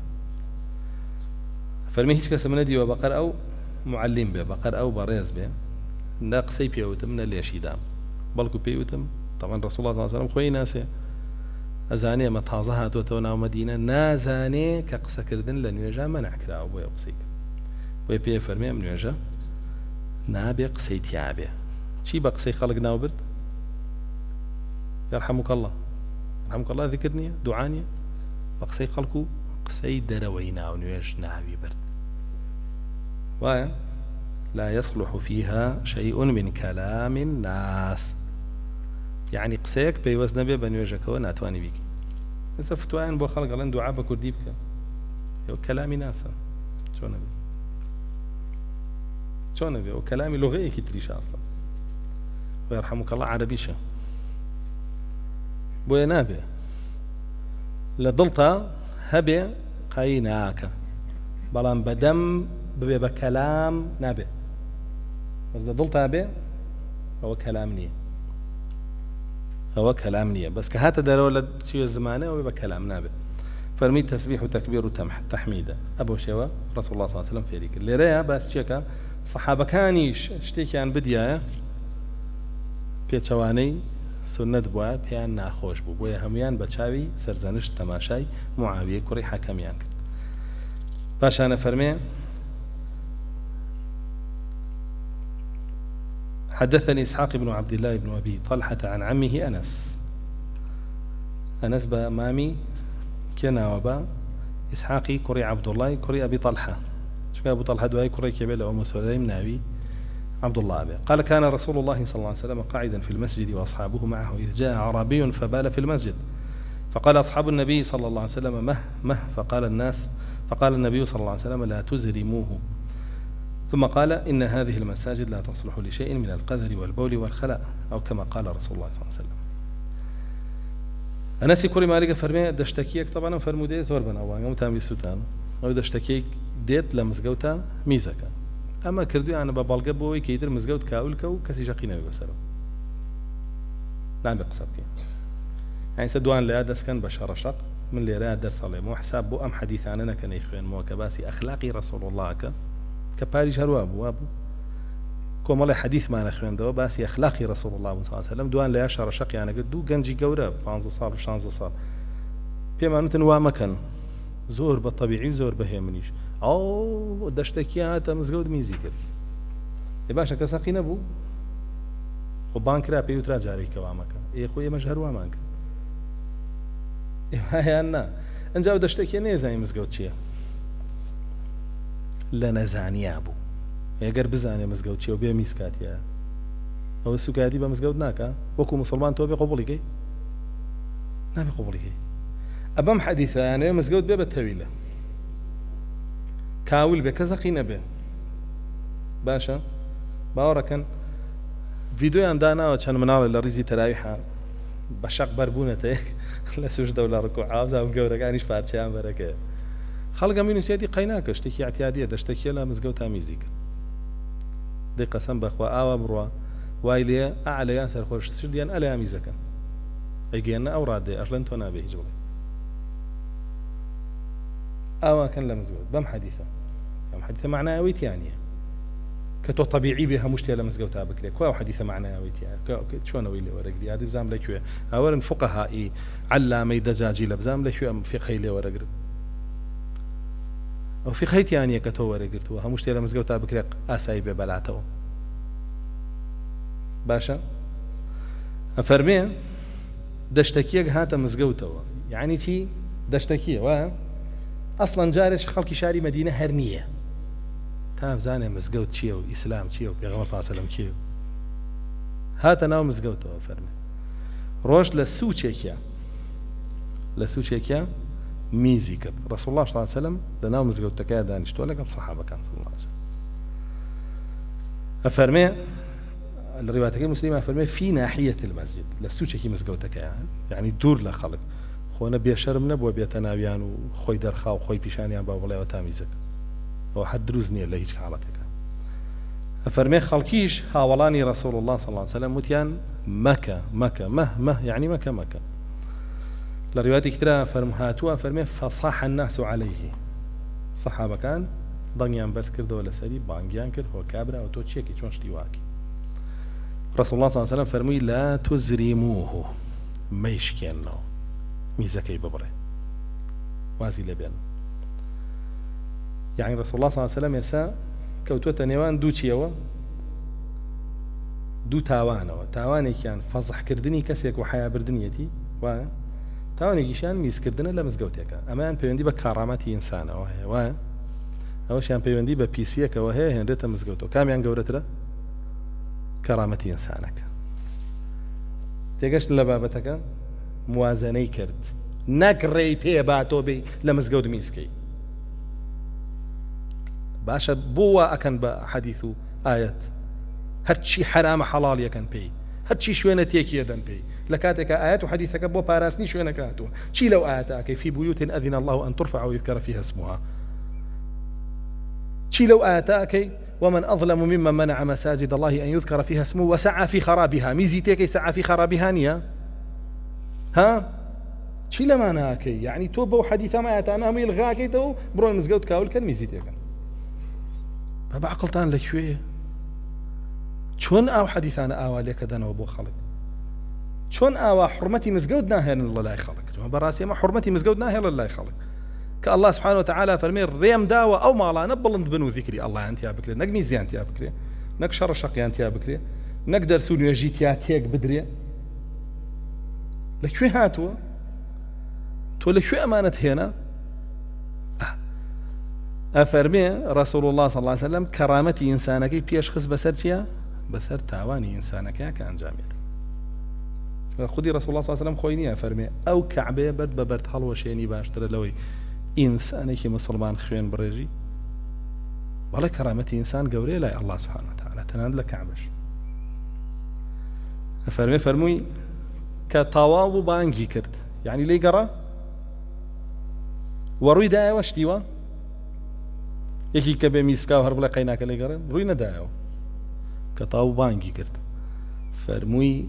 ئەم مزگەوتانە ماڵی ئەڵڵان شوێنی نوێژ و عیبادەتن هیەوە نییە میزیتیا بکەی فەرمانی بە چاکە کریان نا قەدەغەی خراپەی کریان نایە خودی خۆیەتی رسول الله صلی الله علیه و من رأى منكم منكرا فليغيره بيده یەکێ لەیەوە منکەرێکی بینی هاوی گۆڕێ بەدەست ئەگەر نەیتوانی بەدەم گەر نەیتوانی بەدڵ پێی ناخۆش بێ ئەوە لاواسترین بەشی ئیمانە بۆیە منکەرەکەی گۆڕی رسول الله صلی الله علیه و سلم فەرمووی بۆ ئەو شتانە نابێ پیسای و میز و ئەو بابەتانە ئێرە شوێنی ئەوە نییە ئەوە نەسی فەرموودەکە کاکیشم دێ بەم حەدیثە هەموو شتێکی بۆ حەڵاڵەکە لە ناو مزگەوتا بکرێ و کاول بکرێ و تێک بدرێ خۆ بەخوای ئەمە گوێمان نایەوێت یعنی خەڵک بۆ مناڵی هێناوە خۆتان بینیتان لە تەراویح ئەلێ میزی کرد بۆ فەرشە دایبێکیشی لێ نەبەستوو بخوا کەسی هیچی پێ نەوت چونکە بیڵی یەکسەر خەڵک کاتە سەر ئەوە بۆ وای کرد بۆ وایوت خەڵک هەبووە هێناویانە بۆ ئەم مزگەوتە هیچ مزگەوتێ بەقەرە مزگەوتە مناڵ زەرەری لێ نایەوە گوێشمان نایەوەتی گوێشی ناینێ چونکە ئەڵڵا جەلە جەلال و قەرەبوویە کاتەوە ئەلە یا ترنجێکی تایە وایری مای کوشتەکانی تایە پار بوو پێرار بۆ متانەزان هەڵسا بووە واهێرانەی ڕاکێشا بوو جۆلانەی پێکرد بوو نازام چی کرد بوو شۆرتی تێکەوت بوو ئێمەش جیهاز بای 3-4 ملیۆنە هەڵکرا بوو هەر هەمووی سوتا بوو حیج نەماوە بەساغ ئەوە بوو وابزانم هەفتەیەکیش بانگ لەم مزگەوتەیان نەدرا بەهۆی یەک مناڵە واللهی باوکی خۆی نەکرد بە ساحێبی بەخوا قەسەم ئێستەژەی هێنێ بەس ئێمە ناچار هەرچی دەرگایە دامان خستووە وەی دەستی پێ نەگاتەوە وا بکاتەوە بەخوا هاواریشمان لێ نەکرد و پێشمان نەوتوە واللهی باوکیشی زانی هات خۆی لە حەوشەوتی بۆ بانگ نییە وتم وەڵی ئەو کوڕی تۆ ترنجەی وا لێ کردبوو ئێستەش خۆی نەکرد بە ساحێبی بڵێ هیچ نەبێ بە یارمەتیەکتان بەم لە چاکردنەوە یەک هەفتە بانگمان نەبوو لە بەرەوەی پارەمان بۆ کۆ کردەوە تا کڕیمانەوە جیهاز و مکەبەر هەمووی سووتە ئێدا خەڵکی جاڵێ لێ گەڕێ با بێ کاولیکە با بانگ نەبێ با نوێژە با هیچ شتێ لە مزگەوتان نەمێنێ هەمووی پیس بێ و هەمووی کاول بێ تۆ وا ئەڵێ بۆ حەدیثە ئاوا لە حەدیثەکە تێگەشتووی وەڵا ئەبوو لەهەبیش هەروە تێگەشتووە لێ ئەوە فقهی ئەبوو لەهەبە کە حەزەکە مزگەوت کاول بێ هی ئەوانە تێگەشتنی ئەوانە بۆیە نەکەی ئەو فقه بەکاربێنی لە بەرامبەر ئێمەیان باشا فرمان عائشة قالت كان رسول الله صلى الله عليه وسلم إذا بلغه عن رجل شيء لم يقل له قلت كذا وكذا بل قال ما بال أقوام يقولون كذا وكذا عائشة خاتون فرمان رسول الله صلى الله عليه وسلم هركاته شتێکی پێ بگەشتایە بێشەرعیەک لە کەسێکەوە کە ئەنجامی داوە ئەی فەرموو نەئەچوو خۆی بانکە لە ناو خەڵکا بڵێەوە تۆ بۆ وات کردووە بۆ وا و تۆ بۆ و تۆی فەرموو کەسانێک هەن واکەن و ئاواکەن یعنی ناوی کردارەکەی ئەهێنا وقەدەغەی ئەکرد بەبێ ئەوەی ناوی بکەرەکە بهێنێ بۆ یەکەم مراعات بوو بۆ کەسایەتی ئەو شەخصە دووەمیش هەر کەسێکی کا و کارە بکاتەوە لەسەر ئەویش حرام بێ شتەکە عام بێ هەر بۆ نەبێ جا باسمان کردو ئێمە کە وتارمانە بن ڕسمی خەڵکی خەنە سەر ئێمە ڕازی نین بەوە بەو کەسەشی ئەواکە گوناحەکەی لە ملی خۆیەتی تا ڕۆژی قیامەت گەرنیشی ئازاناکەین و پێشی ڕازی نین چکە بەڕاستی ئێمەشت بە عام باسەکەین جاری وا هەیە 500 کەس هەیە و کەساکە ئەوە چێ دوو کەس دەدۆزێتەوە خۆی ڕقیلێتی ڕسمی ئەوانێ خاتە سەر یەک کەس دەدۆزێتەوە خۆی ڕقیلێتی ڕسمیەوە خاتە سەر تۆ بۆچی وا پیشانی نەسیحەتەکە و ئامۆژگارێکی ئێمایی ڕقمان هەیە لەگەڵ یەکێ شەڕمان هەیە لەگەڵ یەکێ بۆچی وا پیشانی ئەوە تەوێ ئێمە بەسمان عامە شتەکە هەیە زۆرە زۆر کەسەی کات تۆ بۆ تەوێ لەسەر یەک کەس بێ ئەوانی کە بیکەن قەینە تەخسیسیەکەی ئێوە زەرەردانە لە داعوەکە بۆ خۆی لە بریوی قەدەغەی منکەرەکە بەعام بڕوات تۆ تەخسیسێکی بۆ یەک کەس یعنی هەرەمانەی کەن ئەوانی کە قەینا بابیکەن ئەو هەر مەبەستیەمان ئەو تێکدانی داعوەکەیە تێکدانی دینەکەیە بۆ ئەو کەسانەی واکەن یەکە بینینەوە لە قیامەتە فاشان فرمي عن عمران بن حسين قال كان النبي صلى الله عليه وسلم إذا كره شيئا عرف ذلك في وجهه وحديث شمان باسك فاشان فرمي عن عائشة قالت كان رسول الله صلى الله عليه وسلم إذا اشتد وجده أكثر مس لحيته فرمي رسول الله صلى الله عليه وسلم أجر بيتعقد وعلى وجد ما وجده في قلبه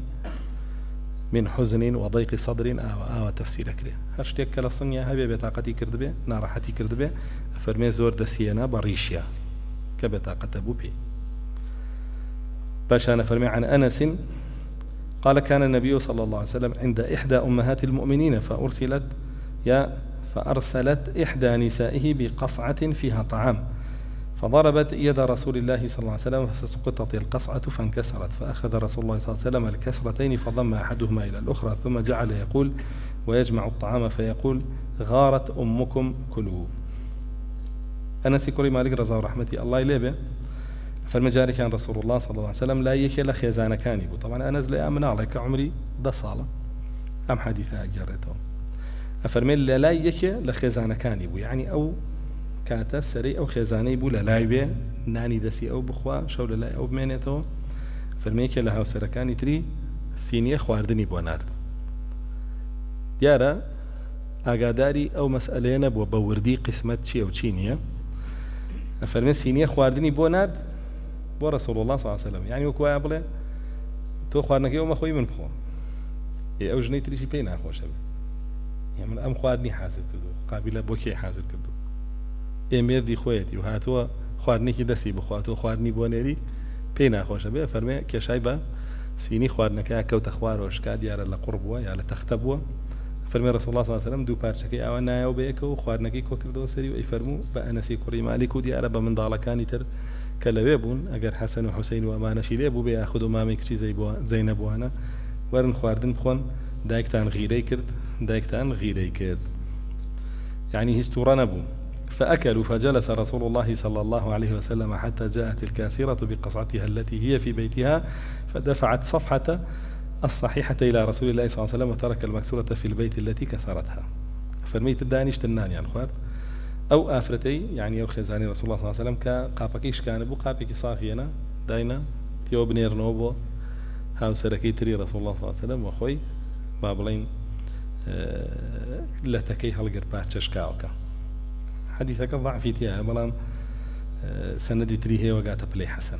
عن أنس قال استحمل أبو موسى النبي صلى الله عليه وسلم فوافق منه شغلا فقال والله لا أحملك فلما قفى دعاه فقال يا رسول الله قد حلفت لا تحملني قال وأنا أحلف لأحملنك فحمله أم حديثا أم حديثا سوين خواردن لسر سوين خواردن أفرمي أنسي كوري مالك إجارته رسول الله صلى الله عليه وسلم داويك لأبو موسى صلى الله عليه وسلم سريخا لقال خوي ديارة بوشوين يقروشتون قدر يجيكي بيبوا رسول الله صلى الله عليه وسلم فرميتي سوين بأ الله سر ناخم فرمي دواي أبو موسى بان كدو دي ورقيناك سركو أبو موسى فرمي چۆن سەرکەوم تۆ سوێنە خواردووەکە سرم نەخەی فەرمی دەی سوێنە خۆمەوە سەرخەم سوێن بەخوا سەرەکەی سەری خست و لەگەڵ خۆیان بردی هەردوو سوێنەکە کێ خواردی ڕەسوڵ الله صلی الله علیه وسلم ئەگەر هەردوو سوێنەکە دوو کەس بیخۆن هی کامیان کەوە بێ کەفارەتەکەی بە باشە هەندێک لە زانایانە فەرمووە ئەگەر یەک کەس خواردی کەفارەتی نایە بەڵام ئەڵێن ئەوە بەس بۆ ڕەسوڵ الله بووە هەندێکی تریان و ئەوەش قسەی تەواو گەر دوو سوێن بخۆیت وەردووکی بشکێنیە بێ کەفارەتی هەردووکی بێ ئەمە کابراڵی سوێن بەخوا سەرێ ناخەم باشە دوایڵی سوێن بەخوا سەرێ ئەخەم بێ کەفارەتی سوێنی یەکەمیان بێ کەشکانێ ئەگەر دووەمیش بشکێنی سەری نەخەیتەوە بێ کەفارەتی دووەم بێ وەختە یەکەم نای چونکە یەکەمە بردەسە باشە فەرمێ عن أنس قال كسرت رباعية النبي صلى الله عليه وسلم يوم أحد وشج فجعل الدم يسيل على وجهه وهو يمسح الدم ويقول كيف يفلح قوم غضبوا وجه نبيهم بالدم وهو يدعوهم إلى ربهم فأنزل الله تعالى ليس لك من الأمر شيء أم حديثة صحيحة فرمي رسول الله صلى الله عليه وسلم لا جنك أحد دم شاي برينار بو طبعا كي بريناريكا ابن قمؤ بريناريكا كابيني كزلت شوار دورينية وهندق لمسلمانان هەڵدێن و هەندێکیان بەرگریەکەن لە پێشەوە فرسەتە هێنێ هێرشی بووە بە لەو کاتەیە کە ڕەسوڵ الله صلی الله علیه وسلم مەشغوڵی دوورخستنەوەی تیرە لە خۆی شمشێرێکەدا بە خودەکەی لە پێشەوە ئەلێرەوە ئەوەیە ئێرەی برینارە بێت چەقێ پیایە و دانیشی ئەشکێ فەرمێ لەو کاتەیە خوێن بە دەموچاویە هاتە خوارەوەی فەرموو چۆن میلەتێک سەرفرازە بن کە دەموچاوی پێغەمبەرەکەیان خوێناوی کردووە لە کاتێک هاو بانگیانەکە بۆ ئیسلام کەواتە جیهاد لە ئیسلامە بۆ چییە بۆ دەعوەیە باشە وەسیلەیە بۆ سەرخستنی دین نەک غایە بێ فەرمی الله سبحانه وتعالى وآياته دابزان ليس لك من الأمر شيء أو بدستوني الله سبحانه وتعالى أن يتوب عليهم أو يعذبهم لأن خوش بي أخذنا أو بدس الله بويا اللي خوش بوني الله لدستيج كسكانيا فرمي عن شفاء بنت عبد الله قالت أتيت رسول الله صلى الله عليه وسلم يوما أسأله شيئا فجعل يعتذر لي شفاء كشي عبد الله فرمي هاتم بولاي رسول الله صلى الله عليه وسلم عبد الله كريم مسعود داواش تيكم لي أكرت فەرمێ شتەکەی لا نەبوو بەڵام ڕسوڵ الله صلی الله علیه وسلم عذری زۆر بۆ هێنامەوە کە شتەی لا نەبوو یعنی شتەکەشی نەبوو عذری بۆ هێنایەوە کە بۆ نیەتی و بۆ لە لای نییە نەوەک بڵێ کاکە نییە و تاوا بڕۆ نا عذری بۆ هێنایەوە دڵی ناشکە ئەوە ماژەیە بۆچی پێی ناخۆش بووە کە نەی بۆ بیداتێ. عن ابن عمر قال فلما زال رسول الله صلى الله عليه وسلم يعتذر إلى صفية فما زال رسول الله صلى الله عليه وسلم يعتذر إلى صفية ويقول يا صفية إن أباك ألب علي العرب وفعل حتى ذهب ذلك من نفسها. صفية كشي حيي كرسول الله صلى الله عليه وسلم كاتها وسري خوي جاري كان وباوكي صفية حيي ورونا ككابراكي باج نبو فرمي رسول الله صلى الله عليه وسلم بردوام عزري أنا بوصفية يفرموا باوكي فلان اشتي كردو فلان اشتي كردو فلان اشتي كردو برانبر إسلام ومسلمانان بويا أو حكمي كشتني بو در كراوة. حيي كوري أخطب يهودي بو شعر يهود بسر ناموسي رسول الله صلى الله عليه وسلم فرمي همو عربي بابلين ليه الجراب مو ألبا يعني ليه الجراب مو بچی بە شیعرەکانی بە جوێندان بە ناموسم بۆیە منیش فەرمانی کوشتنیم کرد درەوە بۆ دواییژە بێتە کچەکەی بێتە خێزانی ڕسوڵ الله صلی الله عليه وسلم. پاشانە فەرمێ عن مهاجر بن قنفذ أنه أتى النبي صلى الله عليه وسلم وهو يبول فسلم عليه فلم يرد عليه ثم توضأ ثم اعتذر إليه فقال إني كرهت أن أذكر الله على غير طهر. طبعا أمبياوة يبو لاي رسول الله صلى الله عليه وسلم لو كاتا رسول الله صلى الله عليه وسلم دز بآوة يعني طبعا ديار بشتي ليبوا ونيبينيوا وبردمي رسول الله صلى الله عليه وسلم هيتشي لي نبوا مهاجري كوري قنفذ فرمي سلامكي جواب ندايا رسول الله صلى الله عليه وسلم السلام شيء دعاش لنا تواليته لكاتي دز باوة عندنا دروزني فرمي دعائك رسول الله صلى الله عليه وسلم دزني وجي قر جوابي دايا وانجا عزري بو ينايا عزري هنايا بو مهاجر فرمي پێم خۆش نەبوو لە جێگایەکی پاکە پیسە و بە بێدەستنوێژی ذیکری ئەڵڵا بکەم و دوعا بکەم و جواب بەمەوە بۆیە حەزم کرد لەسەر طهر بم ناڵێت تەهارە طهر لە ڕیوایەت شاتوە تەهارە یعنی هەم شوێنەکەم پاک بێ و هەم دەستنوێژیشم هەبێ. ئەوە کۆتایی ئەو بابە بوو ئینشاء الله لێرە یاوەستین والحەمدولله رب العالمین.